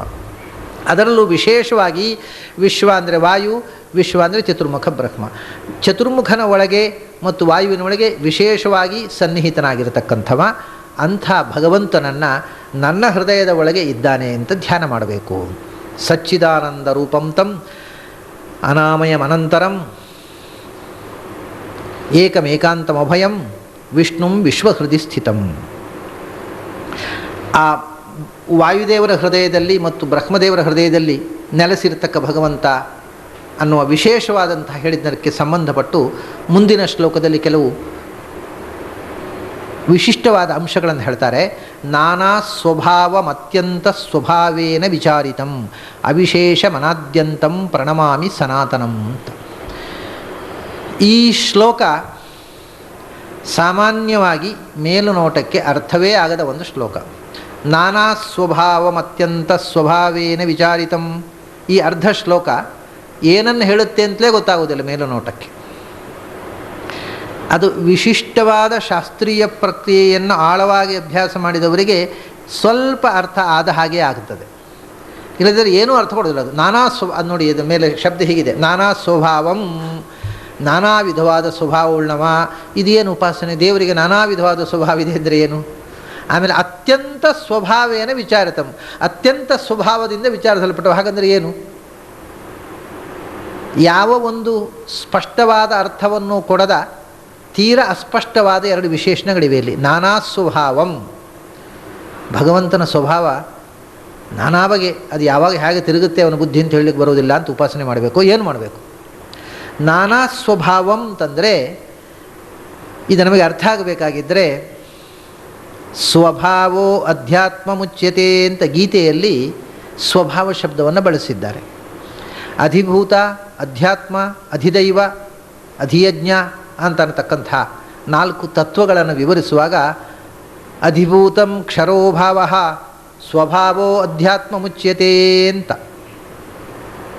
ಅಧಿಭೂತ ಅಂತಂದರೆ ಏನು? ಅಧಿಭೂತ ಅಂದರೆ ಕ್ಷರೋಭಾವ, ಯಾವ ವಸ್ತು ನಾಶವಾಗ್ತದೋ ಅದು ಅಧಿಭೂತ ಅಂದರು. ಅಂದರೆ ನಾನು ಆಗ ಹೇಳಿದ ಹಾಗೆ ಪಂಚಭೂತಗಳಿಂದ ನಿರ್ಮಾಣವಾದದ್ದು ಅದು ಪೆರಿಷಬಲ್, ನಾಶವಾಗುವಂಥದ್ದು. ಯಾವುದು ಕ್ಷರವಾಗ್ತದೋ, ನಾಶ ಹೊಂದುತ್ತದೋ ಅದು ಭೂತ ಅಂದರು. ಅಂದರೆ ಮಣ್ಣು, ನೀರು, ಬೆಂಕಿ, ಅದರಿಂದ ನಿರ್ಮಾಣವಾದ ದೇಹ, ಅದರಿಂದ ನಿರ್ಮಾಣವಾದ ಇಡೀ ವಿಶ್ವ, ಅದು ಒಂದು ದಿವಸ ನಾಶ ಆಗಬೇಕು. ಅದನ್ನು ಅಧಿಭೂತ ಅಂತ ಕರೀತೇವೆ. ಮ್ಯಾಟರ್ನಿಂದ ನಿರ್ಮಾಣವಾದ್ದು ಮೆಟೀರಿಯಲ್ ವರ್ಲ್ಡ್. ಇನ್ನೊಂದು ಸ್ವಭಾವ ಅಂತಂದರು. ಅಧ್ಯಾತ್ಮ ಅಂದರೆ ಏನು ಅಂದರೆ, ಅಧಿಭೂತ ಅಂದರೆ ಗೊತ್ತಾಯಿತು, ಭೌತಿಕ ಪ್ರಪಂಚ, ಮಟೀರಿಯಲ್ ಸೈನ್ಸು ಇದಕ್ಕೆ ಸಂಬಂಧಪಟ್ಟದ್ದು. ಅದರ ಆಚೆಗೆ ಇನ್ನೊಂದು ವಿಜ್ಞಾನ ಇದೆ, ಅದು ಅಧ್ಯಾತ್ಮ ವಿಜ್ಞಾನ ಅಂದರು, ಸ್ಪಿರಿಚುವಲ್ ಸೈನ್ಸ್. ಅದು ಯಾವುದನ್ನು ವಿಷಯೀಕರಿಸ್ತದೆ ಅಂದರೆ ಸ್ವಭಾವ ಅಧ್ಯಾತ್ಮಂ ಅಂದರು. ಅಧ್ಯಾತ್ಮ ಅಂತ ನಾವು ಹೇಳೋದು ಸ್ವಭಾವಕ್ಕೆ ಅಂತ. ಸ್ವಭಾವ ಅಂದರೆ ಜೀವ ಅಂತ ಅರ್ಥ ಅಲ್ಲಿ. ಅಂದರೆ ಅವನು ಸ್ವಯಮೇವ ಸದಾ ಭವತಿ, ಇನ್ನೂ ಅವನು ಈ ಮಣ್ಣಿನ ಹಾಗೆ ನಾಶವಾಗುವವನಲ್ಲ, ಸ್ವಯಂ ಸ್ವರೂಪಭೂತದಾಗಿ ತನ್ನ ಸ್ವರೂಪದಿಂದ ಸದಾ ಇರುವವ ಸ್ವಭಾವ. ಅವನಿಗೆ ದೇಹದ ಮೂಲಕ ಹುಟ್ಟುವಿಕೆ ಕೂಡ ಸ್ವಂ ಅಂದರೆ ಸ್ವತಂತ್ರನಾದ ಭಗವಂತನಿಂದ ಭವತಿ. ಅದ್ವೈತ ಸರ್ವಭಾವಾನಾಂ ದೇವಸ್ತುರ್ಯೋ ವಿಭು ಸ್ಮೃತಃ ಅಂತ ಇಲ್ಲಿಯೂ ಭಾವ ಅನ್ನುವ ಶಬ್ದ ಜೀವರು ಅನ್ನುವ ಅರ್ಥದಲ್ಲಿ ಉಪನಿಷತ್ನಲ್ಲೂ ಇವತ್ತು ಬೆಳಿಗ್ಗೆ ನಾವು ನೋಡಿದ್ದೇವೆ. ಸ್ವಭಾವ ಅಂತ ಗೀತೆಯಲ್ಲೂ ಸ್ವಭಾವ ಅಂತ ಜೀವನ ಹೆಸರು ಅನ್ನುವಂಥ ಮಾತನ್ನು ಬಳಸಿದ್ದಾರೆ. ಹಾಗಾದರೆ ಸ್ವಭಾವ ಅಂದರೆ ಸ್ವತಂತ್ರನಾದ ಭಗವಂತನಿಂದ ದೇಹ ಸೃಷ್ಟಿಯನ್ನು ಪಡೆದ, ತಾವು ಸ್ವಯಮೇವ ಸದಾ ಜ್ಞಾನಾನಂದ ಸ್ವರೂಪರಾಗಿರುವ ಜೀವರು ಅಂತರ್ಥ. ಸ್ವಭಾವ ಅಂದರೆ ಅವನ ಸ್ವಭಾವ ಒಳ್ಳೆಯದು, ಅವನ ಸ್ವಭಾವ ಕೆಟ್ಟದ್ದು ಅಂತ ಹೇಳ್ತೇವಲ್ಲ, ಅಂದರೆ ಅವನ ಬುದ್ಧಿಯ ಗುಣ ಅಲ್ಲ, ನೇಚರ್ ಅಲ್ಲ. ಸ್ವಭಾವ ಅಂತಂದರೆ ಜೀವಸ್ವರೂಪ. ನಾನಾ ಸ್ವಭಾವಂ ಅಂತಂದರೆ ಜೀವಸ್ವರೂಪವನ್ನು ಪರಸ್ಪರ ಭಿನ್ನವಾಗಿ ನಾನಾ ವಿಧವಾದ ಜೀವರನ್ನು ಸೃಷ್ಟಿ ಮಾಡಿದವ ಅಂತ ಅರ್ಥ. ಅದರ ಅರ್ಥ ಏನು ಅಂದರೆ ಜೀವರು ನಾನಾ ಅಷ್ಟೇ ಅಲ್ಲ, ಇನ್ನೊಂದು ಅಲ್ಲಿ ವಿಶೇಷ ಇದೆ. ಜೀವ ಈ ಶಬ್ದವನ್ನೇ ಯಾಕೆ ಬಳಸಿದರು ಆಚಾರ್ಯರು? ಜೀವರು ನಾನಾ, ಅನೇಕ ವಿಧ, ಅನೇಕ ಬಗೆ, ಅನೇಕ ಮಂದಿ ಜೀವರಿದ್ದಾರೆ. ಒಂದು ದೇಹದೊಳಗಿರ್ತಕ್ಕ ಜೀವ ಬೇರೆ, ಇನ್ನೊಂದು ದೇಹದೊಳಗಿರ್ತಕ್ಕ ಜೀವ ಬೇರೆ. ಅಷ್ಟೇ ಅಲ್ಲ, ಒಂದು ದೇಹದ ಒಳಗಿರ್ತಕ್ಕ ಜೀವದ ಸ್ವಭಾವ ಬೇರೆ, ಇನ್ನೊಂದು ದೇಹದ ಒಳಗಿರ್ತಕ್ಕ ಜೀವದ ಸ್ವಭಾವ ಬೇರೆ. ಒಂದು ಸ್ವಭಾವಕ್ಕೆ 100ಕ್ಕೆ 100ರಷ್ಟು ಈಕ್ವಲ್ ಆದ ಇನ್ನೊಂದು ಸ್ವಭಾವ ಇಲ್ಲ ಶಾಸ್ತ್ರದಲ್ಲಿ. ಅಂದರೆ no two things are equal. ಒಂದೇ ರೀತಿಯ ಎರಡು ವಸ್ತು ಇಲ್ಲ. ಆದ್ದರಿಂದ ಜೀವ ಒಂದೇ ರೀತಿಯ ಎರಡು ಜೀವ ಇಲ್ಲ. ಅದಕ್ಕೋಸ್ಕರ ಸ್ವಭಾವ ಅನ್ನೋ ಶಬ್ದವನ್ನು ಬಳಸಿದರು. ಸ್ವಭಾವ ಅಂದರೆ ಜೀವ, ಸ್ವಭಾವ ಅಂದರೆ ಜೀವದ ಸ್ವಭಾವವೂ ಹೌದು. ನಾನಾ ಸ್ವಭಾವದ ಜೀವರನ್ನು ನಾನಾ ವಿಧವಾಗಿ ಸೃಷ್ಟಿ ಮಾಡಿದವ. ಪರಸ್ಪರ ಭಿನ್ನರಾದ ಜೀವರನ್ನು ಪರಸ್ಪರ ಭಿನ್ನ ಸ್ವಭಾವವುಳ್ಳವರಾಗಿ ಸೃಷ್ಟಿ ಮಾಡಿದವ. ಇದು ನಾನಾ ಸ್ವಭಾವಂ ಅನ್ನುವ ಶಬ್ದದಿಂದ ಶಾಸ್ತ್ರೀಯ ಪರಿಭಾಷೆ ತಿಳಿದಾಗ ನಮಗೆ ಆಗುವ ಅರ್ಥ. ಭಗವಂತ ಜೀವರನ್ನು ನಾನಾ ವಿಧ ಜೀವರನ್ನು ಸೃಷ್ಟಿ ಮಾಡಿದ. ನಾನಾ ಜೀವರನ್ನು ಮತ್ತು ನಾನಾ ವಿಧ ಜೀವರನ್ನು, ಅನಂತ ಜೀವರು, ಎಷ್ಟು ಜೀವರೋ ಅಷ್ಟು ಸ್ವಭಾವ. ಹಾಗಾದರೆ ಸಾತ್ವಿಕ ಸ್ವಭಾವ, ರಾಜಸ ಸ್ವಭಾವ, ತಾಮಸ ಸ್ವಭಾವ ಅಂತ ಮೂರೇ ಅಂತ ಹೇಳ್ತಾರೆ. ಹೌದು, ಒಂದು ಗುಂಪಿನಲ್ಲಿ ಸೇರಿಸುವುದು ಅಷ್ಟೇ. ಇವಾಗ ಎಲ್ಲ ಮನುಷ್ಯರನ್ನು ಮನುಷ್ಯರು ಅಂತ ಒಂದು ಶಬ್ದದಿಂದ ಹೇಳ್ಬೋದು. ಅಷ್ಟು ಹೇಳಿದುಕೊಳ್ಳೆ ಎಲ್ಲ ಮನುಷ್ಯರು ಒಂದೇ ಥರ ಆಗಿಬಿಡ್ತಾರಾ? ಅದು ಒಂದು ಗ್ರೂಪು ಅಷ್ಟೇ. ಮನುಷ್ಯರು, ಪ್ರಾಣಿಗಳು, ಪಕ್ಷಿಗಳು, ವನಸ್ಪತಿಗಳು ಅಂತ ನಾವು ವಿಭಾಗ ಮಾಡ್ತೇವೆ. ಮನುಷ್ಯರು ಅಂದರೆ ಒಬ್ಬ ಮನುಷ್ಯನ ಹಾಗೆ ಒಬ್ಬ ಮನುಷ್ಯ ಇಲ್ಲ, ಒಂದು ಪ್ರಾಣಿಯ ಹಾಗೆ ಇನ್ನೊಂದು ಪ್ರಾಣಿ ಇಲ್ಲ, ಒಂದು ಪಕ್ಷಿಯ ಹಾಗೆ ಇನ್ನೊಂದು ಪಕ್ಷಿ ಇಲ್ಲ, ಒಂದು ವೃಕ್ಷದ ಹಾಗೆ ಇನ್ನೊಂದು ಅನೇಕ ವಿಧವಾದ ವೃಕ್ಷಗಳಿದ್ದಾವೆ. ಆದರೂ ನಾವೊಂದು ಗುಂಪಿನಲ್ಲಿ ಹೇಳಬೇಕು.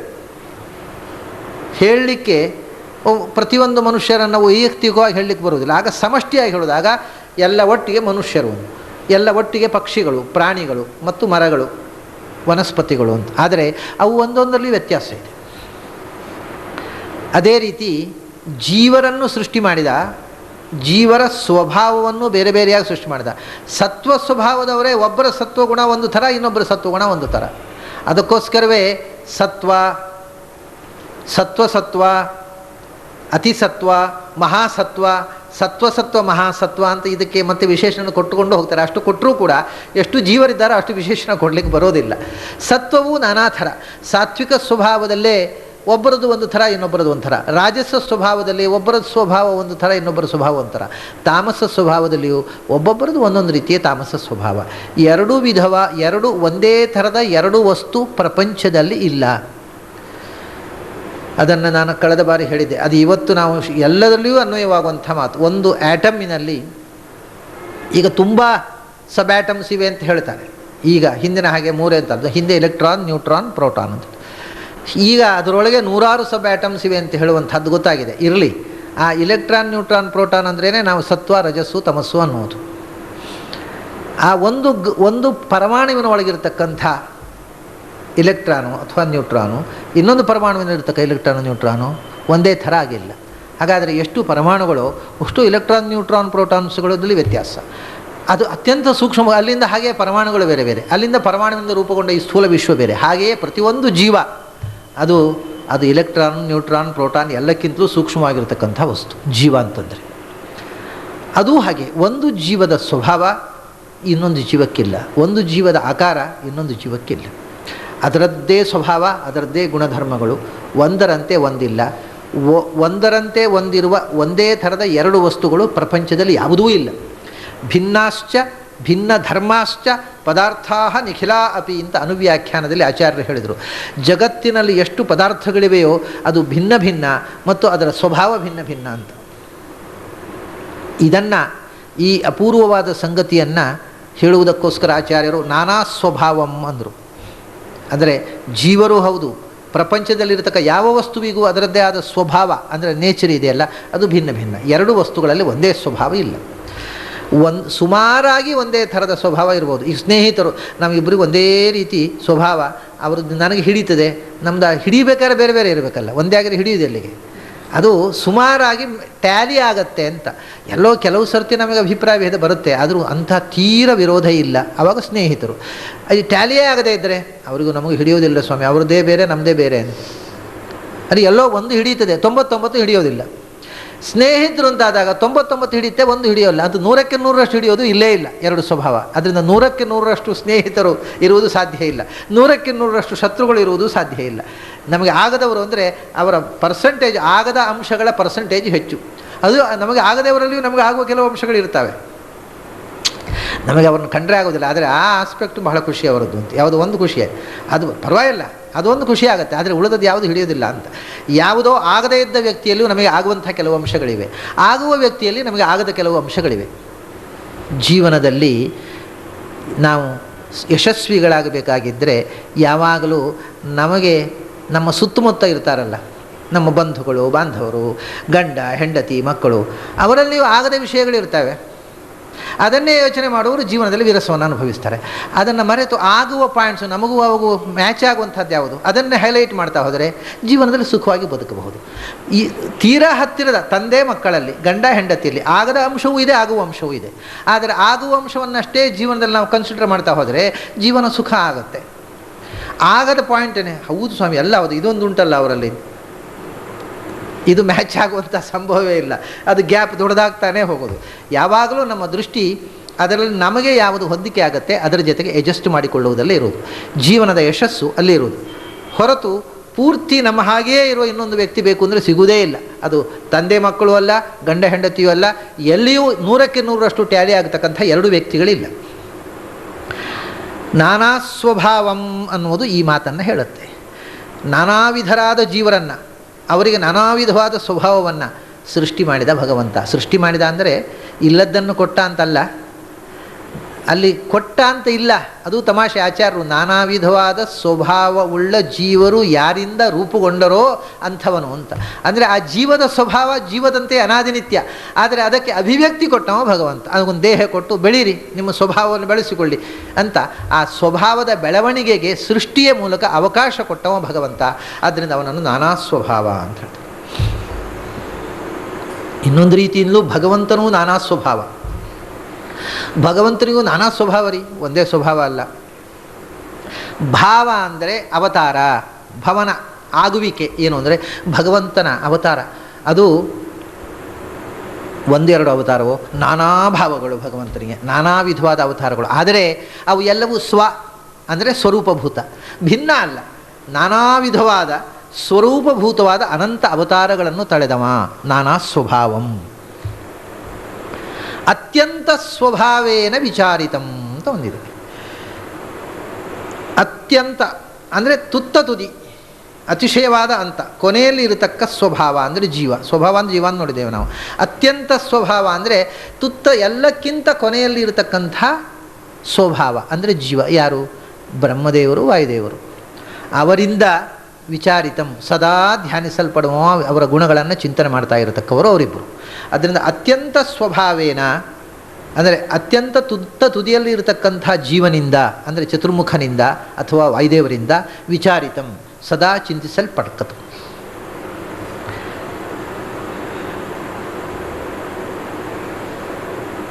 ಅಥವಾ ಅತ್ಯಂತ ಅತಿಶಯವಾಗಿ ಈ ಜೀವಕೋಟಿಯಲ್ಲಿ ಹಂತದಲ್ಲಿರ್ತಕ್ಕವರು ಅಂದರೆ ಅತ್ಯಂತರು, ಅವು ಬ್ರಹ್ಮವಾಯುಗಳು. ಅವರು ಭಗವಂತನನ್ನು ಚಿಂತಿಸುವುದು ಹೇಗೆ ಅಂದರೆ ಸ್ವಭಾವೇನ ವಿಚಾರಿತಂ ಅಂತ. ಸ್ವಭಾವ ಅಂದರೆ ಸ್ವಂ ಅಂದರೆ ಆತ್ಮೀಯ ಅಂತ ಅರ್ಥ ಸಂಸ್ಥೆಯಲ್ಲಿ. ಸ್ವಂ ಅಂದರೆ ತಾನು ಅಥವಾ ತನಗೆ ತೀರಾ ಹತ್ತಿರವಾದದ್ದು. ಸ್ವಭಾವೇನ ಅಂದರೆ ಆತ್ಮೀಯ ಭಾವದಿಂದ ತನಗೆ ಅತ್ಯಂತ ಆತ್ಮೀಯವಾದ ವಸ್ತು, ಅತ್ಯಂತ ಪ್ರಿಯವಾದ ವಸ್ತು ಅಂತ ಯಾವುದನ್ನು ವಿಚಾರಿಸುತ್ತಾರೋ ಬ್ರಹ್ಮವಾಯುಗಳು ಅದು ಅಂತ. ಅತ್ಯಂತ ಅತಿಶಯವಾದ ಅಂತ ತುತ್ತ ತುದಿಯಲ್ಲಿರತಕ್ಕ ಈ ಜೀವ ಚತುರ್ಮುಖ ಮತ್ತು ವಾಯು ಸ್ವೀಯ ಭಾವೇನ ಅದು ತನಗೆ ಅತ್ಯಂತ ಆತ್ಮೀಯ ಅಂತ ಯಾವ ವಸ್ತುವನ್ನು ಚಿಂತಿಸ್ತಾರೋ ಅದು. ಬ್ರಹ್ಮವಾಯುಗಳಿಗೆ ಅತ್ಯಂತ ಆತ್ಮೀಯವಾದ ವಸ್ತು ಯಾವುದು ಹೇಳಿ? ಆಚಾರ್ಯರು ಅವರ ಗ್ರಂಥಗಳ ಕೊನೆಯಲ್ಲಿ, ಮಂಗಲಾಚರಣೆಯ ಕೊನೆಯಲ್ಲಿ ಯಾವಾಗಲೂ ಒಂದು ವಿಶೇಷಣ ಹಾಕ್ತಾರೆ ದೇವರಿಗೆ, ಪ್ರೇಷ್ಠ ಪ್ರೇಷ್ಠ ತಮಾಯ ಮೇ ಅಂತ. ಇನ್ನು ಯಾರೂ ಹೀಗೆ ಸ್ತೋತ್ರ ಮಾಡಲಿಲ್ಲ. ನನಗೆ ಅತ್ಯಂತ ಪ್ರಿಯವಾದ ವಸ್ತುಗಳಿಗಿಂತಲೂ ಹೆಚ್ಚು ಅತ್ಯಂತ ಪ್ರಿಯವಾದ, ಪ್ರೇಷ್ಠ ಅಂದರೆ ಅತ್ಯಂತ ಪ್ರಿಯ, ಅದಕ್ಕಿಂತಲೂ ಪ್ರೇಷ್ಠ ಅಂದರೆ ಅದಕ್ಕಿಂತಲೂ ಹೆಚ್ಚು ಅತ್ಯಂತ ಪ್ರಿಯ, ಅದಕ್ಕಿಂತಲೂ ಹೆಚ್ಚು ಅತ್ಯಂತ ಪ್ರಿಯ ತಮ, ಪ್ರೇಷ್ಠ ಪ್ರೇಷ್ಠ ತಮ ಅಂತ ಹೇಳ್ತಾರೆ. ಅಂದರೆ ಪ್ರಿಯವಾದ ವಸ್ತುಗಳೆಲ್ಲಕ್ಕಿಂತಲೂ ಸರ್ವಶ್ರೇಷ್ಠವಾದ ಅತ್ಯಂತ ಹೆಚ್ಚು ಪ್ರಿಯವಾದ ವಸ್ತು ದೇವರು ನನಗೆ ಅಂತ ಆಚಾರ್ಯರು ದೇವರ ಬಗ್ಗೆ ಹೇಳುವಾಗ ಪದೇ ಪದೇ ಈ ವಿಶೇಷಣವನ್ನು ಬಳಸ್ತಾರೆ. ಅದನ್ನೇ ಇಲ್ಲಿ ಹೇಳಿದು ಅತಿ ಅಂತ ಅಂದರೆ ತುತ್ತ ತುದಿ, ಜೀವದ ಗಣನೆಯಲ್ಲಿ ಅತ್ಯಂತ ಅಂತದಲ್ಲಿ ಇರತಕ್ಕಂಥ ಬ್ರಹ್ಮವಾಯುಗಳು ಸ್ವಭಾವೇನ ತನಗೆ ಅತ್ಯಂತ ಸ್ವೀಯ ಆತ್ಮೀಯ ಅನ್ನುವ ಭಾವನೆಯಿಂದ ಚಿಂತಿಸಿದಂಥ ವಸ್ತು ಅತ್ಯಂತ ಸ್ವಭಾವೇನ ವಿಚಾರಿತಂ. ನಾನಾ ಸ್ವಭಾವ ಮತ್ಯಂತ ಸ್ವಭಾವೇನ ವಿಚಾರಿತಂ, ಇದು ಒಂದೇ ಶಬ್ದವಾಗಿರಬಹುದು. ನಾನಾ ಸ್ವಭಾವ ಮತಿ, ನಾನಾ ವಿಧವಾದ ಸ್ವಭಾವ, ಆದ್ದರಿಂದ ನಾನಾ ವಿಧವಾದ ಮತಿ ಉಳ್ಳವರು ನಾನಾ ಸ್ವಭಾವ ಮತಿಗಳು ಜೀವರು. ನಾನಾ ವಿಧವಾದ ಸ್ವಭಾವ, ಸ್ವಭಾವಕ್ಕೆ ಅನುಗುಣವಾಗಿ ನಾನಾ ವಿಧವಾದ ಜ್ಞಾನ. ಅದನ್ನು ಆಚಾರ್ಯರು ಮುಂದೆ ಹೇಳ್ತಾರೆ. ಒಂದೇ ವಸ್ತುವಿನ ಬಗ್ಗೆ ಒಬ್ಬೊಬ್ಬರು ಒಂದೊಂದು ಅಭಿಪ್ರಾಯ ಕೊಡಬಹುದು. ಇದೆ ಅಂತ ಅನ್ನಬಹುದು, ಇಲ್ಲ ಅದು ಇಷ್ಟ ಅಥವಾ ಅದು ಅನಿಷ್ಟ. ಒಂದೇ ವಸ್ತುವಿಗೆ ಒಬ್ಬರು ಒಂದು ಅಭಿಪ್ರಾಯ ಕೊಟ್ಟರೆ ಅದಕ್ಕೆ ವಿರುದ್ಧವಾದ ಅಭಿಪ್ರಾಯವನ್ನು ಇನ್ನೊಂದರು ಕೊಡಬಹುದು. ಕಾರಣ ಅವರ ಸ್ವಭಾವಕ್ಕೆ ತಕ್ಕಂತೆ ಅವರ ಜ್ಞಾನ. ನಾನಾ ಸ್ವಭಾವ ಮತಿ, ಭಿನ್ನ ಭಿನ್ನವಾದ ಸ್ವಭಾವವುಳ್ಳ, ಅದರಿಂದಲೇ ಭಿನ್ನ ಭಿನ್ನವಾದ ಮತಿ ಉಳ್ಳವರು ನಾನಾ ಸ್ವಭಾವ ಮತಿಗಳು, ಅಂದರೆ ಜೀವರು. ಅವರ ಅಂತ ಅಂದರೆ ಕೊನೆಯಲ್ಲಿರತಕ್ಕವ ಅಂದರೆ ನಾನಾ ಸ್ವಭಾವ ಮತ್ಯಂತ ಅಂದರೆ ಚತುರ್ಮುಖ ಬ್ರಹ್ಮ ವಾಯುದೇವರೇ ಆದರೂ ಪುನಃ. ಹೀಗೆ ಇದನ್ನು ಒಂದೇ ಶಬ್ದವಾಗಿ ಇಟ್ಟುಕೊಂಡು ಕೂಡ ಅರ್ಥ ಮಾಡಬಹುದು. ಆಮೇಲೆ ಭಾವ ಮತ್ತು ಮತಿ, ನಾನಾ ಸ್ವಭಾವ ಮತ್ಯಂತನು ಸ್ವಭಾವೇನ ವಿಚಾರಿತಂ ಅನ್ನುವುದಕ್ಕೆ ಸ್ವೀಯ ಭಾವದಿಂದ ಅತ್ಯಂತ ಆತ್ಮೀಯ ವಸ್ತು ಅಂತ ವಿಚಾರಿಸಿದ್ದು ಅಂತ. ಭಾವ ಅನ್ನುವುದಕ್ಕೆ ಇನ್ನೊಂದು ಅರ್ಥ ಇದೆ ಸಂಸ್ಕೃತದಲ್ಲಿ, ಭಾವೋ ಭಕ್ತಿರಿತಿ ಸ್ಮೃತಃ ಅಂತ. ಭಾವ ಅಂದರೆ ಭಕ್ತಿ. ಆ ನಾನಾ ಸ್ವಭಾವ ಮತಿಗಳ ಅಂತದಲ್ಲಿ ಇರತಕ್ಕಂಥ ಚತುರ್ಮುಖ ಮತ್ತು ವಾಯುದೇವರು ತಮ್ಮ ಸ್ವರೂಪಭೂತವಾದ ಜೀವಸ್ವರೂಪಭೂತವಾಗಿರತಕ್ಕ ಸ್ವಭಾವ ಸಹಜವಾಗಿರತಕ್ಕಂಥ ಭಾವದಿಂದ ಅಂದರೆ ಭಕ್ತಿಯಿಂದ ವಿಚಾರಿತಂ ಧ್ಯಾನಿಸಲ್ಪಟ್ಟಂಥ ವಸ್ತು. ನಾನಾ ಸ್ವಭಾವಂ ಅತ್ಯಂತ ಸ್ವಭಾವೇನ ವಿಚಾರಿತಂ ಅವಿಶೇಷಂ. ಭಗವಂತನಲ್ಲಿ ವಿಶೇಷಗಳಿಲ್ಲ, ಹೆಚ್ಚು ಕಡಿಮೆಗಳು ಇಲ್ಲ. ಆ ರೂಪ ವಿಶೇಷ, ಈ ರೂಪ ಸ್ವಲ್ಪ ಕಮ್ಮಿ, ಆ ರೂಪ ಸ್ವಲ್ಪ ಹೆಚ್ಚು ಅಂತ ಭಗವಂತನ ರೂಪಗಳಲ್ಲಿ ಗುಣಕ್ರಿಯೆಗಳಲ್ಲಿ ವಿಶೇಷ ಇಲ್ಲ. ಸಾಮಾನ್ಯ ಆ ರೀತಿ ಯಾಕೆ ಆಚಾರ್ಯರು ಹೇಳ್ತಾರೆ ಅಂದರೆ ಆಚಾರ್ಯರ ಕಾಲದಲ್ಲಿ ಆ ರೀತಿಯ ಒಂದು ಕಲ್ಪನೆ ಇತ್ತು. ಆಚಾರ್ಯರು 13ನೇ ಶತಮಾನದಲ್ಲಿದ್ದವರು. 13ನೇ ಶತಮಾನದಲ್ಲಿ ಅವರು ಭೂಮಿಯಲ್ಲಿ ಅವತರಿಸಿದಾಗ ಆ ಕಡೆ ಬಂಗಾಲದಲ್ಲಿ ವೈಷ್ಣವ ಪಂಥ ಬೆಳೆದಿತ್ತು, ಈ ಕಡೆ ದಕ್ಷಿಣ ಭಾರತದಲ್ಲಿ ರಾಮಾನುಜಾಚಾರ್ಯರ ವೈಷ್ಣವ ಪಂಥ ಬೆಳೆದಿತ್ತು. ರಾಮಾನುಜಾಚಾರ್ಯರು ಈ ಕಡೆಯಲ್ಲಿ ಇಬ್ಬರು ವೈಷ್ಣವರೇ. ಆಚಾರ್ಯರ ಮೊದಲು ದೇಶದಲ್ಲಿ ಉತ್ತರ ಭಾರತದಲ್ಲಿ ಬಂಗಾಲದಲ್ಲಿ, ಇಲ್ಲಿ ದಕ್ಷಿಣ ಭಾರತದಲ್ಲಿ ತಮಿಳುನಾಡಿನಿಂದ ಕರ್ನಾಟಕಕ್ಕೆ ರಾಮಾನುಜಾಚಾರ್ಯರು ಬಂದರು, ಮೇಲುಕೋಟೆಯನ್ನು ನಿಲ್ಲಿಸಿದರು. ವೈಷ್ಣವ ಧರ್ಮ ವ್ಯಾಪಕವಾಗಿ ಆ ಎರಡು ಕಡೆಯೂ ಇವರು ಬಂಗಾಲದ ಸಂತರಿಂದ ಮತ್ತು ರಾಮಾನುಜರಿಂದ ವೈಷ್ಣವ ಪಂಥ ಬೆಳೆದು ಬಂತು. ಆದರೆ ವೈಷ್ಣವ ಪಂಥದಲ್ಲಿ ಒಂದು ವಿಚಿತ್ರವಾದ ತಪ್ಪು ಕಲ್ಪನೆ ಬೆಳೆದಿತ್ತು. ಬಂಗಾಲದಲ್ಲಿ ಏನು ಮಾಡಿದರು ಅಂದರೆ, ಇವರ ಮತ್ಸ್ಯ ಕೂರ್ಮ ವರಾಹ ನರಸಿಂಹ ಇವೆಲ್ಲ ಅವತಾರಗಳು ಇವು ಅಲ್ಪಾವತಾರಗಳು, ಪೂರ್ಣಾವತಾರಗಳಲ್ಲ. ಕೃಷ್ಣ ಮಾತ್ರ ಪೂರ್ಣಾವತಾರ. ಆ ಅವತಾರಗಳಲ್ಲಿ ವಿಶೇಷ ಇದೆ ಅಂತ, ಅದು ತುಂಬ ವಿಶೇಷ ಆ ಅವತಾರ. ಇವೆಲ್ಲ ಅಷ್ಟು ವಿಶಿಷ್ಟವಾದ ಅವತಾರಗಳಲ್ಲ, ಅಲ್ಪಶಕ್ತಿಯ ಅವತಾರಗಳು. ಭಗವಂತನ ಶಕ್ತಿಯ ಪೂರ್ಣ ಆವಿರ್ಭಾವ ಆ ರೂಪಗಳಲ್ಲಿ ಇಲ್ಲ ಅಂತ. ಕೃಷ್ಣ ಒಬ್ಬನು ಮಾತ್ರ ಪೂರ್ಣಾವತಾರ, ಉಳಿದಂಥ ಅವತಾರಗಳು 10 ಅವತಾರಗಳು ಅಪೂರ್ಣ ಅಂತ. ಅಂದರೆ ಕೃಷ್ಣನನ್ನು ಅವರು 10 ಅವತಾರದಲ್ಲಿ ಸೇರಿಸಲ್ಲ. ಮತ್ಸ್ಯ ಕೂರ್ಮ ವರಾಹ ನರಸಿಂಹ ವಾಮನ ಪರಶುರಾಮ ರಾಮ ಬಲರಾಮ ಬುದ್ಧ ಕಲ್ಕಿ, ಇದು ಅವರ 10 ಅವತಾರಗಳು ಬಂಗಾಲದವರಿಗೆ. ಆದ್ದರಿಂದ ಈ 10 ಅವತಾರಗಳು ಅಪೂರ್ಣ ಅವತಾರಗಳು, ಕೃಷ್ಣ ಒಬ್ಬನೇ ಪೂರ್ಣ ಅಂತ ಹೇಳ್ತಾ ಇದ್ರು. ಅದಕ್ಕೆ ಆಚಾರ್ಯ ಹೇಳಿದರು ಅವಿಶೇಷಂ. ಭಗವಂತನ ಅವತಾರಗಳಲ್ಲಿ ಒಂದು ಮೇಲು ಒಂದು ಕೀಳು ಅಂತ ಆ ಗುಣಧರ್ಮಗಳಲ್ಲಿ ವಿಶೇಷವನ್ನು ಕಾಣಬೇಡ, ಅದು ಎಲ್ಲವೂ ಏಕರೂಪವಾಗಿರತಕ್ಕಂಥದ್ದು. ದಕ್ಷಿಣ ಭಾರತದಲ್ಲಿ ರಾಮಾನುಜಾಚಾರ್ಯರು ಬಂದರು, ಅವರು ವೈಷ್ಣವ ಧರ್ಮ ಪ್ರಚಾರ ಮಾಡಿದರು. ಅವರು ಬಲರಾಮನನ್ನು ಸೇರಿಸಿಕೊಂಡರು, ಕೃಷ್ಣನನ್ನು ಸೇರಿಸಿಕೊಂಡರು, ಬುದ್ಧನನ್ನು ಬಿಟ್ಟರು. ಮತ್ಸ್ಯ ಕೂರ್ಮ ವರಾಹ ನರಸಿಂಹ ವಾಮನ ಪರಶುರಾಮ ಬಲರಾಮ ರಾಮ ಬಲರಾಮ ಕೃಷ್ಣ ಕಲ್ಕಿ, ಇವು 10 ಅವತಾರಗಳು ಅಂದರು. ಅವರು ಬುದ್ಧನನ್ನು ಬಿಟ್ಟರು. ಮತ್ತು ಅದರಲ್ಲಿಯೂ ಏನು ಹೇಳಿದರು ಅಂದರೆ, ಪರಶುರಾಮ ವೇದವ್ಯಾಸ ಇವರೆಲ್ಲ ಭಗವಂತನ ಸಾಕ್ಷಾತ್ ಅವತಾರಗಳಲ್ಲ. ಪರಶುರಾಮ ಸಾಮಾನ್ಯ ಅವತಾರ, ರಾಮ ಕೃಷ್ಣ ಅವತಾರ ಹೌದು, ಪರಶುರಾಮ ಅಷ್ಟು ಮಹತ್ವದ ಅವತಾರ ಅಲ್ಲ. ವೇದವ್ಯಾಸರು ಅವರೊಬ್ಬರು ಋಷಿಗಳಷ್ಟೇ, ದೊಡ್ಡ ಭಗವಂತನ ಅವತಾರ ಏನೂ ಅಲ್ಲ ಅಂತ. ಹೀಗೆ ಆ ಅವತಾರಗಳಲ್ಲಿ ಮತ್ತೆ ತಾರತಮ್ಯಗಳನ್ನು ಅವರು ಪ್ರೀಚ್ ಮಾಡಿದರು. ವೈಷ್ಣವ ಧರ್ಮದಲ್ಲಿ ಬೆಳೆದು ಬಂದ ಈ ತಪ್ಪು ಕಲ್ಪನೆಯನ್ನು ತೆಗೆಯಬೇಕಾಗಿತ್ತು ಆಚಾರ್ಯರಿಗೆ. ಅದಕ್ಕೋಸ್ಕರ ಆಚಾರ್ಯರಂದರು ಅವಿಶೇಷಂ ಅಂತ, ಭಗವಂತನ ರೂಪದಲ್ಲಿ ವಿಶೇಷವನ್ನು ನೋಡಬೇಡ ಅಂತ. ಅವರು ಅದಕ್ಕೊಂದು ದೃಷ್ಟಾಂತ ಕೊಡ್ತಾರೆ, ದೀಪಾತು ದೀಪಾಂತರಂ ಯಥಾ ಅಂತ. ಅವತಾರ ರೂಪ ಅದನ್ನೇ ಉಪನಿಷತ್ತು ಹೇಳಿದ್ದು, ಪೂರ್ಣಮದಃ ಪೂರ್ಣಮಿದಂ. ಭಗವಂತನ ಆ ರೂಪವೂ ಪೂರ್ಣ, ಈ ರೂಪವೂ ಪೂರ್ಣ, ಪೂರ್ಣದಿಂದ ಪೂರ್ಣ ಬರುತ್ತೆ, ಪೂರ್ಣದಲ್ಲೇ ಪೂರ್ಣ ಹೋಗಿ ಸೇರುತ್ತೆ, ಪೂರ್ಣವೇ ಉಳಿಯುತ್ತೆ, ಪೂರ್ಣದಿಂದ ಪೂರ್ಣ ಕಳೆದರೂ ಪೂರ್ಣ ಉಳಿಯುತ್ತದೆ, ಪೂರ್ಣಕ್ಕೆ ಪೂರ್ಣ ಕೂಡಿಸಿದರೂ ಪೂರ್ಣವೇ ಉಳಿಯುತ್ತದೆ ಅಂತ ಮಂತ್ರ ಹೇಳಿದ್ದನ್ನೇ ಇವರಲ್ಲಿ ಅವಿಶೇಷಂ ಅಂತ. ಆ ಪೂರ್ಣತೆಯಲ್ಲಿ ವಿಶೇಷ ಇಲ್ಲ. ದೊಡ್ಡ ಅನಂತ ಸಣ್ಣ ಅನಂತ ಅಂತಿಲ್ಲ, ಅನಂತ ಅಷ್ಟೇ. ಅಷ್ಟೇ ಅಲ್ಲದೆ ಇನ್ನೊಂದು ಆ ರಾಮಾನುಜಾಚಾರ್ಯರ ಕಲ್ಪನೆಯಲ್ಲಿ ಬಂದಂಥ ಈ ಅವತಾರಗಳು ಭಗವಂತನ ಸಾಕ್ಷಾತ್ ಅವತಾರಗಳಲ್ಲ ಅಂತಂದಾಗ, ಈ ಎಲ್ಲ ಅವತಾರಗಳು ಕೂಡ ಮತ್ತು ಪೂರ್ಣ ಅವತಾರ, ಯಾಕೆಂದರೆ ದೀಪಾತ್ ದೀಪಾಂತರಂ ಯಥಾ ಅಂತ ಅವರ ದೃಷ್ಟಾಂತ. ಒಂದು ಪೂರ್ಣ ಒಂದು ಅಪೂರ್ಣ ಅಂತ ಹೇಳಲಿಕ್ಕೆ ಭಗವಂತನ ಅವತಾರ ಮಾಡುವುದು ಅಂದರೆ ಹೇಗೆ? ಅವನಲ್ಲಿರುವವನು ಅದರದ್ದು ಒಂದು ಅಂಶ ಇಲ್ಲಿ ಬರುವುದು, ಒಂದು ತುಂಡು ಫ್ರ್ಯಾಕ್ಷನ್ನು, ಅದು ಅಖಂಡವಾದದ್ದು, ಅದರಲ್ಲಿ ಒಂದು ತುಂಡು ಇಲ್ಲಿ ಬರುವುದಿಲ್ಲ. ಮತ್ತು ಹಾಗೆ ಅಲ್ಲಿಂದ ಇಲ್ಲಿ ಬಂದದ್ದು ಅಷ್ಟೇ ಬೆಳಕು, ಅಲ್ಲಿ ಇರುವುದು ಅಷ್ಟೇ ಬೆಳಕು, ಅಲ್ಲಿಂದ ಬಂದ ಮೇಲೂ ಅದು ಅಲ್ಲಿ ಅಷ್ಟೇ ಇರುತ್ತೆ. ಹೇಗೆ ಅಂದರೆ ಅದಕ್ಕೆ ಒಂದು ಒಳ್ಳೆಯ ಸುಂದರವಾದ ದೃಷ್ಟಾಂತ ಕೊಡ್ತಾರೆ. ಒಂದು ದೀಪ ನಾವು ಹಚ್ಚಿಟ್ಟಿರ್ತೇವೆ, ಅದರಲ್ಲಿ ಬೆಳಕು ಇದೆ. ಅದರಿಂದ ಇನ್ನೊಂದು ದೀಪವನ್ನು ಹಚ್ಚುತ್ತೇವೆ. ದೀಪ ಹಚ್ಚಿದ್ರೆ ಅಲ್ಲಿ ಬೆಳಕು ಕಮ್ಮಿ ಆಯಿತೋ? ಸ್ವಲ್ಪ ಬೆಳಕು ಇಲ್ಲಿಗೆ ಬಂತಲ್ಲ, ಅಷ್ಟು ಮೈನಸ್ ಆಯಿತೋ? ದೀಪದಿಂದ ಇನ್ನೊಂದು ದೀಪ ಮೂಡಿ ಬಂದ ಹಾಗೆ ಭಗವಂತನ ರೂಪಗಳು ಬರ್ತಾವೆ ಅಂತ. ಅದು ಬಂದದ್ರಿಂದ ಆ ದೀಪದಿಂದ ಇನ್ನೊಂದು ದೀಪ, 1000 ದೀಪ ಹಚ್ಚಿದರೂ ಕೂಡ ಆ ಬೆಳಕು ಏನು, ಅದು 1000 ದೀಪ ಅದನ್ನು ತೆಗೆದೆವು, ಕಮ್ಮಿ ಆಗ್ತಾ ಆಗ್ತಾ ಆಗ್ತಾ ನಂದಿ ಹೋಗೋದಿಲ್ಲ, ಗಾಳಿ ಬರಬೇಕು ನಂದಿ ಹೋಗ್ಬೇಕಾದ್ರೆ, ಹಚ್ಚಿದ್ರಿಂದ ನಂದಿ ಹೋಗುವುದಿಲ್ಲ. ಆದ್ದರಿಂದ ಒಂದು ದೀಪದಿಂದ ಇನ್ನೊಂದು ದೀಪ ಹಚ್ಚಿದ ಹಾಗೆ ಒಂದು ರೂಪದಿಂದ ಇನ್ನೊಂದು ರೂಪ, ಆ ರೂಪ ಅಲ್ಲಿಂದ ಆಚೆ ಹೋದ ಮೇಲೂ ಆ ಬೆಳಕು ಅಷ್ಟೇ ಇದೆ, ಅದು ಚೂರೂ ಕಮ್ಮಿ ಆಗುವುದಿಲ್ಲ, ಹೆಚ್ಚಾಗುವುದಿಲ್ಲ.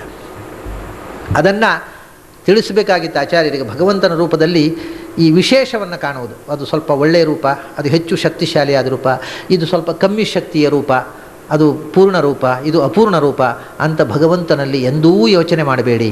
ನೇಹ ನಾನಾಸ್ತಿ ಕಿಂಚನ. ಭಗವಂತನಲ್ಲಿ ಈ ರೀತಿಯ ತಾರತಮ್ಯ, ಭೇದ, ಮೇಲು ಕೀಳು, ನಾನಾತ್ವ, ಭೇದ ಯಾವುದ ರೂಪದಲ್ಲಿಯೂ ಇಲ್ಲ, ಗುಣದಲ್ಲಿಯೂ ಇಲ್ಲ, ಕ್ರಿಯೆಯಲ್ಲೂ ಇಲ್ಲ, ಶರೀರದಲ್ಲಿಯೂ ಇಲ್ಲ, ಅವಯವಗಳಲ್ಲೂ ಇಲ್ಲ. ಅದನ್ನು ಹೇಳಿದ್ರು ಅವಿಶೇಷಂ. ಎಲ್ಲ ರೂಪಗಳಲ್ಲೂ ನಿರ್ವಿಶೇಷನಾಗಿ ಏಕರೂಪನಾಗಿರತಕ್ಕಂಥವ. ಅನಾದ್ಯಂತಂ ಇನ್ನೊಂದು ವಿಶೇಷಣ. ಅನಾದ್ಯಂತಂ, ಆದಿ ಅಂತಗಳು ಇಲ್ಲದವ. ಈ ಜಗತ್ತಿಗೆ ಆದಿ ಇದೆ, ಜಗತ್ತು ಇಲ್ಲದೇ ಇದ್ದಾಗಲೂ ಇದ್ದವ. ಈ ಜಗತ್ತಿಗೆ ಅಂತ ಇದೆ, ಜಗತ್ತು ಅಂತವಾದ ಮೇಲೂ ಇರುವವ. ಆದ್ದರಿಂದ ಅವನಿಗೆ ಆದಿ ಅಂತ ಇಲ್ಲ. ಜಗತ್ತಿಗೆ ಆದಿ ಅಂತ ಇದೆ ಎಲ್ಲಿ ತನಕ ಅಂದರೆ ಜಗತ್ತಿನ ಮೂಲ ವ್ಯಕ್ತಿಯಾಗಿರತಕ್ಕವ ಅನ ಅಂದರೆ ಪ್ರಾಣದೇವರು, ಅವರಿಗೂ ಆದಿ ಅಂತ. ಪ್ರಾಣದೇವರಿಗೂ ಸೃಷ್ಟಿ ಮಾಡಿದವ, ಪ್ರಾಣದೇವರನ್ನು ಸಂಹಾರ ಮಾಡುವ ಶಕ್ತಿ. ಜಗತ್ತಿನ ಮೂಲ ಶಕ್ತಿಯಾಗಿರತಕ್ಕ ಪ್ರಾಣತತ್ವವನ್ನು ಅನ ಆದಿ ಅಂತ, ಅವನು ಅನಾದಿ ಅನಂತ, ಅನಕ್ಕೆ ಆದಿ ಅಂತ. ಜಗತ್ತಿನ ಮೂಲ ಶಕ್ತಿಯಾಗಿರತಕ್ಕಂಥ ಪ್ರಾಣದೇವರಿಗೂ ಆದಿ ಅಂತ, ಸೃಷ್ಟಿ ಕಾರಣ ಮತ್ತು ಸಂಹಾರ ಕಾರಣ. ಅಂಥ ಪ್ರಣಮಾಮಿ ಸನಾತನಂ. ಅನಾದ್ಯಂತಂ ಅಂತ ಹೇಳಿದರು, ಪುನಃ ಸನಾತನಂ ಅಂತ ಹೇಳ್ತಾರೆ. ಶಬ್ದ ಬೇರೆ, ಅರ್ಥ ಒಂದೇ ಅಲ್ವಾ? ಅನಾದ್ಯಂತಂ ಅಂದರೆ ಏನು? ತುದಿ ಬುಡ ಇಲ್ಲದವ. ಆದರೆ ಸನಾತನಂ ಅಂತಂದರೆ ಏನು? ಯಾವಾಗಲೂ ಇರುವ. ಯಾವಾಗಲೂ ಇರುವ ಅಂದರೂ ಒಂದೇ, ಸೃಷ್ಟಿ ಹುಟ್ಟು ಸಾವು ಇಲ್ಲದವ ಅಂದರೂ ಒಂದೇ ಅಲ್ವಾ? ಅದಕ್ಕೆ ಹೌದು, ಅನಾದ್ಯಂತಂ ಅಂದರೆ ಆದಿ ಅಂತ ಇಲ್ಲದವ. ಸನಾತನಂ, ಸನಾ ಅಂದರೆ ಯಾವಾಗಲೂ, ತನಂ ಅಂದರೆ ಇರುವವ, ಯಾವಾಗಲೂ ಇರುವವ. ಯಾಕೆಂದರೆ ಹುಟ್ಟು ಸಾವುಗಳಿಲ್ಲದವ, ಒಂದು ಮುಖ. ಇನ್ನೊಂದು ಅರ್ಥ ಹೇಳಿದೆ ನಾನೀಗ, ಯಾವಾಗಲೂ ಇರುವವ ಮತ್ತು ನಿಜವಾಗಿ ಜಗತ್ತಿನಲ್ಲಿ ಅತ್ಯಂತ ಹೆಚ್ಚು ಕಾಲ ಇರತಕ್ಕಂಥ ತತ್ವವಾದ ಪ್ರಾಣದೇವರಿಗೂ ಸೃಷ್ಟಿ ಸಂಹಾರಗಳಿಗೆ ಕಾರಣನಾದವ. ಬೇರೆ ಅರ್ಥ ಬಂತೀಗ. ಅವನು ಅನಾದಿ ಅನಂತ, ಆದಿ ಇಲ್ಲ ಅಂತ ಇಲ್ಲ, ಆದರೆ ಅವನು ಸನಾತನ ಅಂದರೆ ಯಾವಾಗಲೂ ಇರುವವಲ್ಲ. ಇದಕ್ಕೂ ಒಂದು ಬೇರೆ ಒಂದು ಅರ್ಥ ಇದೆ. ಒಂದು ಶಬ್ದಗಳು ಬೇರೆ ಬೇರೆ ಅರ್ಥದಲ್ಲಿ ತೆರೆದುಕೊಳ್ತವೆ. ಆದ್ದರಿಂದ ಮೇಲು ನೋಟಕ್ಕೆ ಪರ್ಯಾಯ ಶಬ್ದಗಳಂತೆ ಇರುವ ವಿಶೇಷಣಗಳನ್ನು ಆಚಾರ್ಯರು ಹಾಕ್ತಾರೆ. ಅದರ ಉದ್ದೇಶ ಏನು ಗೊತ್ತುಂಟಾ? ಅದು ಪರ್ಯಾಯ ಶಬ್ದ ಅಲ್ವಾ? ಪರ್ಯಾಯ ಶಬ್ದವನ್ನು ಒಟ್ಟಿಗೆ ಹಾಕಿದ್ದೇನೆ, ಹಾಗಾದರೆ ಅದು ಬೇರೆ ಅರ್ಥ ಇರಬೇಕಲ್ಲ. ಯೋಚನೆ ಮಾಡಿರಿ. ನಿಮಗೆ ಗೊತ್ತಿರುವ ಅರ್ಥದ ಪ್ರಕಾರ ಅದು ಪುನರುಕ್ತ ಆಯಿತು, ರಿಪಿಟೇಷನ್. ಅದು ರಿಪಿಟೇಷನ್ ಆಗದಂತೆ ಅರ್ಥ ಇರಬೇಕು ಅಂತ ಅನ್ನೋದು ಎಷ್ಟು ಹೊಳೆಯಿತೋ ಅದು ಇನ್ನೊಂದು ಅರ್ಥ ಏನು ಯೋಚನೆ ಮಾಡಿರಿ ಅಂತ. ಈ ನಮ್ಮ ಚಿಂತನೆಗೆ ಬೇಕು ಅಂತ ಪರ್ಯಾಯ ಶಬ್ದಗಳನ್ನು. ಸನಾತನಂ ಅಂತಂದರೆ ಅದಕ್ಕೆ ಬೇರೆ ಒಂದು ಅರ್ಥವನ್ನು ಆಚಾರ್ಯರೇ ಹೇಳಿದ್ದಾರೆ. ನಿತ್ಯ ಸರ್ವಗತ ಸ್ಥಾಣು ಅಚಲೋ ಎಂ ಸನಾತನಃ ಅನ್ನುವ ಗೀತೆಯಲ್ಲಿ ಸನಾತನ ಶಬ್ದಕ್ಕೆ ಬೇರೆ ಒಂದು ಅರ್ಥ ಹೇಳಿದ್ದಾರೆ ಆಚಾರ್ಯರು. ನಾತನದಿಂದ ಸಹಿತನಾದವ ಸನಾತನ. ನಾತನ ಅಂದರೆ ಏನು? ತಾ ಮತ್ತು ದಾ ಒಂದಕ್ಕೆ ಒಂದು ಮೂರನೆಯ ಅಕ್ಷರ. ತಾ ಥಾ ದಾ, ದಾದಿಂದ ತಾ, ತಾದಿಂದ ದಾ ಮೂರನೇ ಅಕ್ಷರ. ನಾನು ಮೊನ್ನೆ ಒಂದು ನಿಯಮ ಹೇಳಿದ್ದೆ, ಸಂಸ್ಕೃತ, ವೈದಿಕ ಸಂಸ್ಕೃತದಲ್ಲಿ ಮೂರನೆಯ ಅಕ್ಷರ ಅತಿಶಯ, ಹೆಚ್ಚಳ ಅನ್ನುವ ಅರ್ಥದಲ್ಲಿದೆ ಅಂತ. ಆದ್ದರಿಂದ ತಕಾರ ಅನ್ನುವುದನ್ನು ಅದರ ಮೂರನೇ ಅಕ್ಷರವಾಗಿ ಮಾರ್ಪಡಿಸಿದರೆ ಏನಾಯ್ತು? ಈಗ ನಾದನ ಅಂತ ಆಯಿತು. ನಾದನವನ್ನು ನಾತನ ಅಂತ ಹೇಳಿದರೆ ಏನಾಯಿತು? ಶ್ರೇಷ್ಠವಾದ ನಾದನ ಅಂದರೆ ನಾದ. ನಾದನ ಅಂತ ಅನ್ನೋದನ್ನು ನಾತನ ಅಂತ ಮೂರನೇ ಅಕ್ಷರ ಹೇಳಿದರೆ ಏನಾಯಿತು? ಶ್ರೇಷ್ಠವಾದ ನಾದ ಅಂದರೆ ವೇದ. ಸನಾತನಂ ಅಂದರೆ ವೇದಗಳಿಂದ ಸಹಿತನಾದವ ಅಂದರೆ ಸರ್ವವೇದ ಪ್ರತಿಪಾದ್ಯ. ಈಗ ಅರ್ಥ ಬೇರೆ ಆಗೋಯ್ತು, ಪುನರುಕ್ತಿಯವೇ ಇಲ್ಲ. ಅನಾದ್ಯಂತಂ ಅಂಥ ಸನಾತನಂ ಅಂದರೆ ಸರ್ವವೇದ ಪ್ರತಿಪಾದ್ಯನಾಗಿರತಕ್ಕಂಥ ಭಗವಂತನನ್ನು ಪ್ರಣಮಾಮಿ. ಹಿಂದೆ ನಮಾಮಿ ಅಂತ ಹೇಳಿದರು, ಈಗ ಪ್ರಣಮಾಮಿ ಅಂತ ಹೇಳಿದರು. ಆ ನಮನದಲ್ಲಿ ಒಂದು ಪ್ರಕರ್ಷ ಬೇಕು ಅಂತ ಸೂಚಿಸುವುದಕ್ಕೋಸ್ಕರ. ಪ್ರಕರ್ಷ ಏನು? ಚೆನ್ನಾಗಿ ನಮಸ್ಕರಿಸುವುದು. ನಮಾಮಿ ಅಂದರೆ ನಮಸ್ಕರಿಸುವುದು ಅಥವಾ ಸ್ತುತಿಸುವುದು. ಪ್ರಣಮಾಮಿ ಅಂದರೆ ಚೆನ್ನಾಗಿ ನಮಸ್ಕರಿಸುತ್ತೇನೆ, ಚೆನ್ನಾಗಿ ಸ್ತುತಿಸುತ್ತೇನೆ ಅಂತ. ಚೆನ್ನಾಗಿ ಸ್ತುತಿಸುವುದು ಅಂದರೆ ಅದನ್ನು ಶಾಸ್ತ್ರದಲ್ಲಿ ವೇದಗಳಲ್ಲಿ ಹೇಳಿರತಕ್ಕಂಥ ಗುಣವಿಶಿಷ್ಟತೆಯ ಭಗವಂತನನ್ನು ಸ್ತುತಿಸುವುದು, ಮನಃಪೂರ್ವಕವಾಗಿ ಸ್ತುತಿಸುವುದು, ಮನಃಪೂರ್ವಕವಾಗಿ ನಮಸ್ಕರಿಸುವುದು. ಅಂದರೆ ಭಕ್ತಿ ಶ್ರದ್ಧೆಗಳಿಂದ ಸಹಿತವಾದ ನಮಸ್ಕಾರ ಸ್ತುತಿಯನ್ನು ಚೆನ್ನಾಗಿ ನಮಸ್ಕರಿಸುವುದು ಅಂತಾರೆ. ಹಾಗೆ ಭಗವಂತನನ್ನು ಪ್ರಣಮಾಮಿ ಸನಾತನಂ. ಈಗ ಭಗವಂತನ 28 ರೂಪಗಳನ್ನು ಮೊದಲನೇ ಶ್ಲೋಕದಲ್ಲಿ ಹೇಳಿ, ಆ 28 ರೂಪಗಳು ಅದನ್ನು ಹೇಗೆ ಮನಸ್ಸಲ್ಲಿ ಅನುಸಂಧಾನ ಮಾಡಬೇಕು, ಆ ಅವತಾರಗಳಿಗೆ ಭೇದ ಇದೆಯೋ, ಆ ಗುಣಕ್ರಿಯೆಗಳಿಗೆ ಭೇದ ಇದೆಯೋ, ಆ ದೇಹ ಅನ್ನೋದು ಪಂಚಭೂತಗಳಿಂದ ಆದದ್ದು ಏನೂ ಅಲ್ಲ, ಅದು ಜ್ಞಾನಾನಂದಮಯ, ಅದಕ್ಕೆ ಒಂದಕ್ಕೊಂದು ಭೇದ ಇಲ್ಲ, ಅದು ಕೇವಲ ಅದು ಜ್ಞಾನಾನಂದ ಸ್ವರೂಪವಾಗಿ ನಿರ್ವಿಶೇಷವಾಗಿರತಕ್ಕ ಅಖಂಡ ರೂಪ ಅಂತ ಇಷ್ಟು ಹೇಳಿದರು. ಈಗ ಮತ್ತೆ ಕೆಲವು ರೂಪಗಳನ್ನು ಅನುಸಂಧಾನ ಮಾಡತಕ್ಕಂಥ ಒಂದು ಶ್ಲೋಕವನ್ನು ಹೇಳ್ತಾರೆ. ಕುಂದೇಂದು ಸನ್ನಿಭಂ ಒಂದೇ ಸುಧಾರಸ ನಿಭಂ ವಿಭುಂ ಜ್ಞಾನ ಮುದ್ರಾ ಪುಸ್ತಕಾದಿ ಶಂಖಾಕ್ಷಾಯುಧ ಧಾರಿಣಂ. ಇಲ್ಲಿ ಪುನಃ ಕೆಲವು ಆಯುಧಗಳು ಬಂತು.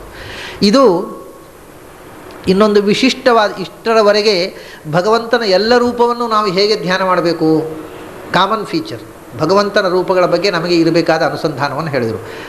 ಈಗ ಒಂದು ಮತ್ತೆ ಪುನಃ ವಿಶಿಷ್ಟವಾದ ರೂಪವನ್ನು ಹೇಳ್ತಾರೆ. ಕುಂದೇಂದು ಸನ್ನಿಭಂ ಒಂದೇ. ಇಷ್ಟವರೆಗೆ ಅವನ ಬಣ್ಣ ಯಾವುದು ಅಂತ ಹೇಳಿರಲಿಲ್ಲ. ಅವನು ಹೇಗಿದ್ದಾನೆ ಅಂದರೆ ಕಣ್ಣು ಮುಚ್ಚಿ ಧ್ಯಾನ ಮಾಡುವಾಗ ಅವನನ್ನು ಹೇಗೆ ಧ್ಯಾನ ಮಾಡಬೇಕು. ಅವನು ಕುಂದ ಇಂದು ಸನ್ನಿಭಂ ಅಂತಂದರು. ಭಗವಂತ ನೀಲವರ್ಣ ಅಂತ ನಮಗೆ ಗೊತ್ತಿದೆ, ಇಲ್ಲಿ ಬೇರೆ ಬಣ್ಣ ಹೇಳ್ತಾರೆ ಅವರು. ಭಗವಂತ ಮಲ್ಲಿಗೆಯ ಹೂವಿನ ಹಾಗೆ ಇದ್ದಾನೆ ಅಂದರು. ಕುಂದ ಅಂದರೆ ಮಲ್ಲಿಗೆಯ ಹೂವು. ಮಲ್ಲಿಗೆಯ ಹೂವಿನ ಹಾಗೆ, ಮಲ್ಲಿಗೆಯ ಹೂವಿನ ರಾಶಿ ಹಾಕಿದರೆ ಹೇಗಿರುತ್ತೆ ಆ ರೀತಿ ಸ್ವಚ್ಛವಾದ ಮಲ್ಲಿಗೆಯ ಹೂವಿನಂತೆ ಸ್ವಚ್ಛವಾದ ರೂಪ ಅಂತರ್ಥ. ಬಿಳಿಯೂ ಹೌದು, ಭಗವಂತನಿಗೆ ಬಿಳಿ ವರ್ಣವೂ ಇದೆ, ಭಗವಂತನಿಗೆ ಕೆಂಪು ಬಣ್ಣವೂ ಇದೆ, ಭಗವಂತನಿಗೆ ನೀಲವರ್ಣವೂ ಇದೆ. ಅದು ಇಲ್ಲ ಅಂತಲ್ಲ, ಇದು ವಿಶೇಷವಾಗಿ ಮಲ್ಲಿಗೆಯ ಹೂವಿನಂತೆ. ಅಂದರೆ ನಮಗೆ ತುಂಬ ಬಿಳಿ ಬಣ್ಣದ ವಸ್ತುಗಳ ಹತ್ತಿ ರಾಶಿ ನೀವೇ ಯೋಚನೆ ಮಾಡಿ. ಒಂದು ಕಡೆ ಹತ್ತಿ ರಾಶಿ ಹಾಕೋದು, ಒಂದು ಕಡೆ ಮಲ್ಲಿಗೆ ರಾಶಿ ಹಾಕೋದು, ಎರಡೂ ಬಿಳಿ. ಆದರೆ ನಮಗೆ ಹತ್ತಿ ರಾಶಿ ನೋಡಿದಾಗ ಖುಷಿ ಆಗೋದಿಲ್ಲ, ಮಲ್ಲಿಗೆ ರಾಶಿ ನೋಡಿದಾಗ ಒಂಥರ ಖುಷಿ ಆಗೋದಿಲ್ಲ ಮನಸ್ಸಿಗೆ. ಅಂದರೆ ಆ ಬಣ್ಣ it is so pleasant, it is so attractive. ಹತ್ತಿ ರಾಶಿ ಬಿಳಿ, ಅದು ಹತ್ತಿ ರಾಶಿ ಆದರೆ ಮಲ್ಲಿಗೆ ರಾಶಿ ಆದರೆ ಬೇಡ ಸ್ವಾಮಿ ಮಲ್ಲಿಗೆ ರಾಶಿ ಏನದು ಅಂದರೆ ಅದು ನಮ್ಮನ್ನು ಆ ಬಿಳಿ ವಿಶೇಷವಾಗಿ ಸೆಳೆಯುತ್ತೆ. ಅದರಲ್ಲಿ ನಮ್ಮ ಕಣ್ಣು ಸೆಳೆಯತಕ್ಕಂಥ ಒಂದು ಶಕ್ತಿ ಇದೆ ಆ ಬಣ್ಣದಲ್ಲಿ, ಆ ಫಾರ್ಮಿನಲ್ಲಿ. ಹಾಗೆ ಭಗವಂತ ಮಲ್ಲಿಗೆಯ ರಾಶಿಯಂತೆ. ಮತ್ತು ಇಂದು ಸನ್ನಿಭಂ ಅಂತ ಚಂದ್ರನ ಬೆಳುದಿಂಗಳಂತೆ ಅವನ ಕಾಂತಿ ಎಂದರು. ಮಲ್ಲಿಗೆಯ ರಾಶಿಯಂತೆ ಮತ್ತು ಚಂದ್ರನ ಬೆಳುದಿಂಗಳಂತೆ. ಇದೆಲ್ಲ ಯಾಕೆ ಹೇಳುವುದು ಅಂತಂದರೆ, ವಸ್ತುತಃ ಅವನು ಮಲ್ಲಿಗೆಯ ರಾಶಿಯ ಹಾಗೂ ಇಲ್ಲ, ಚಂದ್ರನ ಬೆಳುದಿಂಗಳ ಹಾಗೂ ಇಲ್ಲ. ನಮಗೆ ಮನಸ್ಸಿಗೆ ಅನುಸಂಧಾನ ಮಾಡಲಿಕ್ಕೆ ಒಂದು ಎಕ್ಸಾಂಪಲ್ ಬೇಕಾದ್ರೆ ನಮಗೆ ಗೊತ್ತಿರುವ ವಸ್ತುವಿನಿಂದ ಆ ಗೊತ್ತಿಲ್ಲದ ವಸ್ತುವಿಗೆ ಹೋಗಬೇಕು. ಹಾಗಾದರೆ ನಿಮಗೆ ಮಲ್ಲಿಗೆ ಹೂ ಗೊತ್ತುಂಟಲ್ಲ, ದೇವರು ಹಾಗೆ ಸ್ವಚ್ಛವಾಗಿದ್ದಾನೆ, ಮಲ್ಲಿಗೆ ಹೂವಿನಾಗೆ ಒಳ್ಳೆ ಕಂಪು ಸೌಗಂಧ್ಯ ಭರಿತವಾದಂಥ ಸುಂದರವಾದ ರೂಪ, ಸ್ವಚ್ಛವಾದ ರೂಪ. ಚಂದ್ರಪ್ರಕಾಶ ಒಳ್ಳೆ ತಂಪಾಗಿ ಆನಂದ ಆಗುತ್ತಲ್ಲ, ಆ ಚಂದ್ರಪ್ರಕಾಶದಂಥ ಕುಂದ ಇಂದು ಸನ್ನಿಭಂ. ಕುಂದ ಮತ್ತು ಇಂದುವಿಗೆ ಸಮಾನವಾಗಿರತಕ್ಕಂಥ ಚಂದ್ರನಂಥ. ಇದು ನಾವು ಈ ರೀತಿ ಧ್ಯಾನ ನಿತ್ಯ ಮಾಡ್ತೇವೆ, ಆದರೆ ಮಾಡ್ತೇವೆ ಅಂತಲೇ ಬಹಳ ಜನರಿಗೆ ಗೊತ್ತಿಲ್ಲ. ಯಾಕೆಂದರೆ ಬಾಯಪಾಠ ಕಲಿತದ್ದು ಅದ್ರಲ್ಲಿ ಉಂಟು ಅಂತ ಗೊತ್ತಿರೋದಿಲ್ಲ. ಜಪದಲ್ಲಿ ಒಂದು ಶ್ಲೋಕ ಇದೆ, ಶುಕ್ಲಾಂಬರಧರಂ ವಿಷ್ಣುಂ ಶಶಿವರ್ಣಂ ಚತುರ್ಭುಜಂ ಪ್ರಸನ್ನ ವದನಂ ಧ್ಯಾಯೇತ್ ಸರ್ವವಿಘ್ನೋಪಶಾಂತಯೇ ಅಂತ. ಅಲ್ಲಿ ಏನಿದೆ ಅಂದರೆ ಪೂರ್ತಿ ಬಿಳಿ, ವಿಘ್ನ ನಿವಾರ. ಕಪ್ಪು ಅಂದರೆ ವಿಘ್ನ ಅಡ್ಡ, ಬಿಳಿ ಅಂದರೆ ವಿಘ್ನ ಇಲ್ಲದ. ಶುಕ್ಲಾಂಬರಧರಂ, ಯಾವಾಗಲೂ ದೇವರು ಪೀತಾಂಬರ ಅಂತ ಹೇಳೋದಲ್ವ, ಬಿಳಿ ಬಟ್ಟೆ. ಆಮೇಲೆ ಶಶಿವರ್ಣಂ, ಚಂದ್ರನಂತೆ ಬೆಳ್ಳಗೆ ಇರತಕ್ಕ ವಿಷ್ಣು. ಶುಕ್ಲಾಂಬರಧರಂ ವಿಷ್ಣುಂ ಶಶಿವರ್ಣಂ ಚತುರ್ಭುಜಂ, 4 ಕೈಗಳ ಬೆಳ್ಳಗಿನ ಬಟ್ಟೆ. ಅಂದರೆ ಶುಕ್ಲ ಅಂದರೆ ಸ್ವಚ್ಛವಾದ ಬಟ್ಟೆ ಅಂತ ಅರ್ಥ. ಹಾಗೆಯೇ ಬೆಳುದಿಂಗಳಿನಂತೆ ಮೋಹಕವಾದ ತಂಪಾದ ರೂಪ. ಒಳಗೆ ಧ್ಯಾನ ಮಾಡುವಾಗ ಆ ರೀತಿ ಬೆಳುದಂಗಳಂಥ ರೂಪದ ಅನುಭವ ಬರ್ತದೆ ಅನ್ನೋದಕ್ಕೋಸ್ಕರ ಅವರು ಆ ರೀತಿ ಹೇಳ್ತಾರೆ. ಕುಂದ ಇಂದು ಸನ್ನಿಭಂ, ಕುಂದೆಂದು ಸನ್ನಿಭಂ ಒಂದೇ. ಅಲ್ಲಿಗೆ ಅವರಿಗೆ ಸಮಾಧಾನ ಇಲ್ಲ. ಚಂದ್ರನ ಹಾಗೆ ಅಂದರೆ ಹೇಗಿದೆ ಅಂದರೆ ಸುಧಾರಸ ನಿಭಂ ಅಂತಂದರು. ಅದು ಅಮೃತದ ಪ್ರವಾಹ ಹರಿದು ಬಂದ ಹಾಗೆ ಇದೆ ಆ ಪ್ರಕಾಶ. ಸುಧಾರಸ ಅಮೃತದ್ರವ, ಅದನ್ನು ನಿನ್ನೆ ಅವರು ಅಮೃತದ ಕಡಲು ಅಂತ ಹೇಳಿಕೊಂಡಿದ್ರು. ಭವಸಂತಾಪ ಹಾನಿದ ಅಮೃತ ಸಾಗರ ಅಂತ ಹೇಳಿದರು. ರಾಮಚಂದ್ರನ ಆ ಅವಲೋಕನ ಪ್ರೀತಿಪೂರ್ಣವಾದ ನೋಟ ಅಂತಂದರೆ ಅದು ನಮ್ಮ ಜೀವನದ ದುಃಖಗಳನ್ನೆಲ್ಲ ಪರಿಹರಿಸುವ ಅಮೃತದ ಕಡಲು ಅಂತ. ಇಲ್ಲಿ ಹೇಳ್ತಾರೆ ಆ ಅಮೃತದ ಪ್ರವಾಹವೇ ರಸವೇ ಹರಿದು ಬಂದಂತೆ ಇರುತ್ತೆ ಅದು ಅಂತ. ಆ ಭಗವಂತನ ಪ್ರಕಾಶ ಕಾಂತಿ ನಮ್ಮ ಹೃದಯದಲ್ಲಿ ನಾವು ಭಗವಂತನನ್ನು ಧ್ಯಾನ ಮಾಡುವಾಗ ಭಗವಂತ ಅವನ ಪಾದದ ಬುಡದಲ್ಲಿ ನಾವು ಕೂತಿದ್ದೇವೆ ಅಂತ ಧ್ಯಾನ ಮಾಡಿದರೆ ಆ ಭಗವಂತನ ದೇಹದ ಕಾಂತಿ ನಮ್ಮ ಮೇಲೆ ಬಂದು ಬೀಳುತ್ತಲ್ಲ, ಅದು ಅಮೃತದ ಪ್ರವಾಹವೇ ಹರಿದು ಬಂದು ನಾವು ಅಮೃತ ಸಮುದ್ರದಲ್ಲಿ ಮುಳುಗಿದಂಥ ಅನುಭವ ಆಗ್ತದೆ. ಇದು ಸುಧಾರಸ ನಿಭಂ, ಅಮೃತದ ರಸವೇ ಹರಿದು ಬಂದಂಥ ಹೃದಯದ ಒಳಗೆ ಕಾಣಿಸ್ತಾನೆ. ಬರೀ ಹೃದಯದ ಒಳಗಷ್ಟೇ ಅಲ್ಲ, ವಿಭುಂ ಇಡೀ ಜಗತ್ತಿನಲ್ಲಿ ಹಾಗೆ ಬೆಳುದಿಂಗಳಂತೆ ಅವನು ತುಂಬಿದ್ದಾನೆ. ಆದರೆ ನಮಗೆ ಕಾಣುವ ಕಣ್ಣಿದ್ದರೆ ಆ ಬೆಳುದಿಂಗಳು ಒಳಗೂ ಹೊರಗೂ ಕಾಣಬಹುದು. ಅವನು ಏನು ಹಿಡ್ಕೊಂಡಿದ್ದಾನೆ ಕೈಯಲ್ಲಿ? ಮತ್ತು ಪುನಃ ಆಯುಧ ಬಂತು, ಬಣ್ಣ ಬಂತು, ಒಳ್ಳೆ ಬೆಳ್ಳಿಗೆ ಸ್ವಚ್ಛವಾಗಿದ್ದಾನೆ, ಮಲ್ಲಿಗೆಯ ದಂಡೆಯಂತೆ ಇದ್ದಾನೆ, ಚಂದ್ರನ ಬೆಳುದಿಂಗಳಂತೆ ಇದ್ದಾನೆ. ಅಮೃತದ ನದಿಯೇ ಹರಿದು ಬಂದು ನಮ್ಮ ಮೇಲೆ ಅಮೃತದ ಪ್ರವಾಹ ಬಿದ್ದರೆ ಎಂಥ ಅಮೃತದ ಕಡಲಲ್ಲಿ ಮುಳುಗಿದ ಆನಂದ ಆ ಪ್ರವಾಹ, ಆ ಬೆಳಕಿನ ಪ್ರವಾಹದಲ್ಲಿ ಮುಳುಗಿದಾಗ ಎಲ್ಲ ಹೌದು. ಆ ರೂಪ ಹೇಗಿದೆ? ಹೊಸ ರೂಪ ಹೇಳಿ ನೋಡಿ. ಶಂಖ ಮುದ್ರಾ ಪುಸ್ತಕಾದಿ ಜ್ಞಾನ ಮುದ್ರಾ ಪುಸ್ತಕಾದಿ ಶಂಖಾಕ್ಷಾಯುಧಧಾರಿಣಂ. ಇಲ್ಲಿ ನಾನು ನಿನ್ನೆ ಹೇಳಿದೆ, ಇದು ಹಳೆಯ ಪುಸ್ತಕದಲ್ಲಿ ಈ ಶ್ಲೋಕದ ಭಾಗ ಹರಿದು ಹೋಗಿದೆ. ಋಷಿಕೇಶ ತೀರ್ಥರು ಬರೆದರಲ್ಲಿ ಇದು ಹರಿದು ಹೋಗಿದೆ. ಸುರುವಿನ ಶಬ್ದ ಇದೆ, ಜ್ಞಾನ ಮುದ್ರಾ ಅಂತಿದೆ. ಆಮೇಲೆ ಏನು ಅಂತಿಲ್ಲ, ಕೊನೆಯ ಒಂದು ಶಬ್ದ ಇದೆ. ಅದನ್ನೇ ರಘುವರಿ ತೀರ್ಥರು ಬರೆಯುವಾಗಲೂ ಅವರ ಕಾಲದಲ್ಲೇ ಹರಿದು ಹೋಗಿತ್ತು. ಜ್ಞಾನ ಮುದ್ರಾ ಅಂತ ಬರೆದು ಮತ್ತು ಡಾಟ್ಸ್ ಹಾಕಿ ಅಷ್ಟು ಜಾಗ ಖಾಲಿ ಬಿಟ್ಟು ಕೊನೆಗೆ ಶಂಖಾಕ್ಷಾಯುಧ ಧಾರಿಣಂ ಅಷ್ಟು ಬರೀಲಿಲ್ಲ ಅವರು. ಕೊನೆಯ 2 ಅಕ್ಷರ ಋಣಂ ಅಂತ ಬರೆದಿಟ್ಟಿದ್ದಾರೆ. ಜ್ಞಾನ ಮುದ್ರಾ, ಆಮೇಲೆ ಅಷ್ಟು ಸ್ಪೇಸ್ ಬ್ಲ್ಯಾಂಕು, ಕೊನೆಗೆ ಋಣಂ ಅಂತ ಬರೆದಿದ್ದಾರೆ. ಮಧ್ಯದಲ್ಲಿ ಏನು ಶಬ್ದ ಇತ್ತು ಅಂತ ಅವರಿಗೂ ತಿಳಿದಿಲ್ಲ, ಯಾಕೆಂದರೆ ಅದು ಅವರ ಕಾಲದಲ್ಲೇ ಲುಪ್ತವಾಗಿತ್ತು. ಆದರೆ ಬಹಳ ಆಶ್ಚರ್ಯಕರವಾದ ರೀತಿಯಲ್ಲಿ ಅವರ ಅನಂತರದ ಒಬ್ಬರು ಯತಿಗಳು ಬಲಿಮಾನ ಮಠದ ರಘುರತ್ನ ತೀರ್ಥರು ಅವರು ಬರೆದದ್ದಲ್ಲಿ ಹೀಗಿದೆ, ಜ್ಞಾನ ಮುದ್ರಾ ಪುಸ್ತಕಾದಿ ಶಂಖಾಕ್ಷಾಯುಧ ಧಾರಿಣಂ ಅಂತಿದೆ. ಇದು ಕೂಡ ಸ್ವಲ್ಪ ಅನನ್ವಿತವಾಗಿತ್ತು. ಹೀಗೆ ಇದ್ದರೆ ಯಾವಾಗಲೂ ಕೊನೆಗೆ ಆದಿ ಶಬ್ದ ಹಾಕಬೇಕಲ್ಲ, ಎಲ್ಲ ಕೈಯಲ್ಲಿ ಇರತಕ್ಕ ಆಯುಧಗಳನ್ನು ಹೇಳಿ ಕೊನೆಗೆ ಆದಿ ಶಬ್ದ ಹಾಕಬೇಕು. ಇಲ್ಲಿ ಮಧ್ಯದಲ್ಲಿದೆ ಜ್ಞಾನ ಮುದ್ರಾ ಪುಸ್ತಕಾದಿ, ಆಮೇಲೆ ಪುನಃ ಶಂಖಾಕ್ಷ ಶುರುವಾಗುತ್ತೆ. ಅಕ್ಷ ಅನ್ನೋದು, ಅಕ್ಷ ಅಂದರೆ ಜಪಸರ, ಅದು ಆಯುಧ ಅಲ್ಲ, ಅಕ್ಷಾಯುಧ ಅಂತಿದೆ. ಜಪಸರ ಆಯುಧ ಆಗುವುದು ಹೇಗೆ? ಅಲ್ಲ, ಕೆಲವರು ಸಿಟ್ಟಿನಲ್ಲಿ ಜಪಸರದಲ್ಲೇ ಶಿಷ್ಯರಿಗೆ ಹೊಡೆಯೋದು ಉಂಟು ಗುರುಗಳು. ಅಂಥ ಗುರುಗಳ ಸುದ್ದಿ ಬಂದು ದೇವರು ಸಿಟ್ಟು ಬಂದಾಗ ಜಪಸರದಲ್ಲೇ ಹೊಡಿತಾನೆ ಏನು? ಶಂಖ ಅಕ್ಷಾಯುಧ, ಅಕ್ಷ ಅಂದರೆ ಜಪಮಣಿ. ಹಾಗಾಗಿ ಈ ಶ್ಲೋಕ ಸರಿ ಇಲ್ಲ ಅಂತ ನನಗೆ ಮೊದಲು ಆ ಪ್ರತಿ ಸಿಕ್ಕಿದಾಗ, ಮೊದಲು ಪ್ರತಿ ತೆಗೆಯುವಾಗ ಇದು ಪ್ರಾಯ ಪಾಠ ತಪ್ಪುಂಟೇನೋ, ಜ್ಞಾನಮುದ್ರಾ ಪುಸ್ತಕಾದಿ ಅಂತ ಮಧ್ಯದಲ್ಲಿ ಆದಿ ಶಬ್ದ ಹಾಕಿ ಪುನಃ ಆಯುಧಗಳು ಶಂಖ ಅಕ್ಷ ಆಯುಧ, ಅಕ್ಷಾಯುಧ ಅಂತಿದೆ. ಇದು ಏನೋ ಮೂಲ ಪಾಠ ಗೊತ್ತಿಲ್ಲದೆ ಪಾಠಾಂತರ ಆಗಿದೆಯೇನೋ ಅಂತ ಒಂದು ಸಂಶಯ ಬಂದಿತ್ತು. ಆಮೇಲೆ ಪುನಃ ಹೀಗೊಂದು ಯೋಚನೆ ಬಂದಿತ್ತು, ಜ್ಞಾನಮುದ್ರಾ ಪುಸ್ತಕ ಆದಿ ಅಲ್ಲ, ಅಲ್ಲಿ ಪುಸ್ತಕಾರಿ ಇರಬಹುದು. ಅರಿ ಅಂದರೆ ಚಕ್ರ, ಮುಂದೆ ಶಂಖ ಇದೆ. ಹಾಗಾದರೆ ಜ್ಞಾನಮುದ್ರಾ ಪುಸ್ತಕಾರಿ ಶಂಖಾಕ್ಷಾಯುಧ ಧಾರಣಂತ ಪಾಠ ಇದ್ದರೂ ಇರಬಹುದು ಅಂತ ಯೋಚನೆ ಬಂದಿತ್ತು. ನಾನು ಅದನ್ನು ಮುದ್ರಿಸುವಾಗ ಈ ವಿಷಯಗಳನ್ನೆಲ್ಲ ಬರೆದಿದ್ದೆ. ಇದು ಶುದ್ಧ ಪಾಠ ಏನು ಅನ್ನೋದು ನಮಗೆ ಸಿಗ್ತಾ ಇಲ್ಲ, ಪುಸ್ತಕಾರಿ ಅಂತ ಇದ್ದರೂ ಇರಬಹುದು ಅಂತ. ಆದರೆ ಈ ಸ್ತೋತ್ರದ ಮೇಲೆ ಚಿಂತನೆ ಮಾಡ್ತಾ ಮಾಡ್ತಾ ಜ್ಞಾನಮುದ್ರಾ ಪುಸ್ತಕಾದಿ ಶಂಖಾಕ್ಷಾಯುಧ ಧಾರಣಂ ಅನ್ನುವ ಪಾಠವೂ ಕೂಡ ಬಹಳ ಸುಂದರವಾಗಿದೆ ಅಂತ ನನಗೆ ಅನ್ನಿಸಿದೆ. ಆಮೇಲೆ ನಾನು ಆಚಾರ್ಯರ ವಾಕ್ಯಗಳನ್ನು ಯೋಚನೆ ಮಾಡ್ತಾ ಕೂತರೆ ಮತ್ತೆ ಒಂದೋ ಒಮ್ಮೆ ಅದರ ಸ್ವಾರಸ್ಯ ಹೊಳಿಲಿಕ್ಕೆ ಪ್ರಾರಂಭವಾಗುತ್ತೆ. ಈ ಪಾಠವೂ ಕೂಡ ಸುಂದರವೇ ಅಂತ ಅನ್ನಿಸಿತು. ಅದಕ್ಕೊಂದು ಕಾರಣ ಇದೆ, ಅದನ್ನು ಇವತ್ತು ನಾನು ಈ ಪದ್ಯದ ಅರ್ಥ ವಿವರಿಸುವ ನಿಮಗೆ ಗೊತ್ತಾಗುತ್ತೆ. ಈ ಚಂದ್ರನಂತೆ ಮಲ್ಲಿಗೆಯ ದಂಡೆಯಂತೆ ಸುಂದರವಾದ ರೂಪ, ಬೆಳುದಿಂಗಳು ಹಬ್ಬಿದಂತೆ ಸುಂದರವಾದ ರೂಪ ಅಂತ ಹೇಳಿದ್ರಲ್ಲ, ಇದು ಯಾವ ರೂಪವನ್ನು ಉಪಾಸನೆ ಮಾಡಲಿಕ್ಕೆ ಹೇಳಿದ್ದ ಆಚಾರ್ಯ? ಇವಾಗ ನಮಗೆ ಚತುರ್ವಿಂಶತಿ ಮೂರ್ತಿಗಳದ್ದು ಗೊತ್ತಾಯಿತು. ಆಮೇಲೆ ವಾಸುದೇವ ಸಂಕೃಷ್ಟ ಪ್ರದ್ಯುಮ್ನಾದ ರೂಪಗಳದ್ದು ಗೊತ್ತಾಯಿತು. ಇದು ಯಾವ ರೂಪ? ಇಲ್ಲಿ ಮತ್ತು ಜ್ಞಾನಮುದ್ರಾ, ಪುಸ್ತಕ, ಶಂಖ, ಅಕ್ಷಮಾಲೆ ಹೇಳ್ತಾರೆ. ಇದು ಯಾವ ರೂಪ? ಇದು ಬಹಳ ಮಹತ್ವದ ರೂಪ. ಇದು ಈ ಶ್ಲೋಕದಲ್ಲಿ ಬಂದಿರುವಂಥದ್ದು.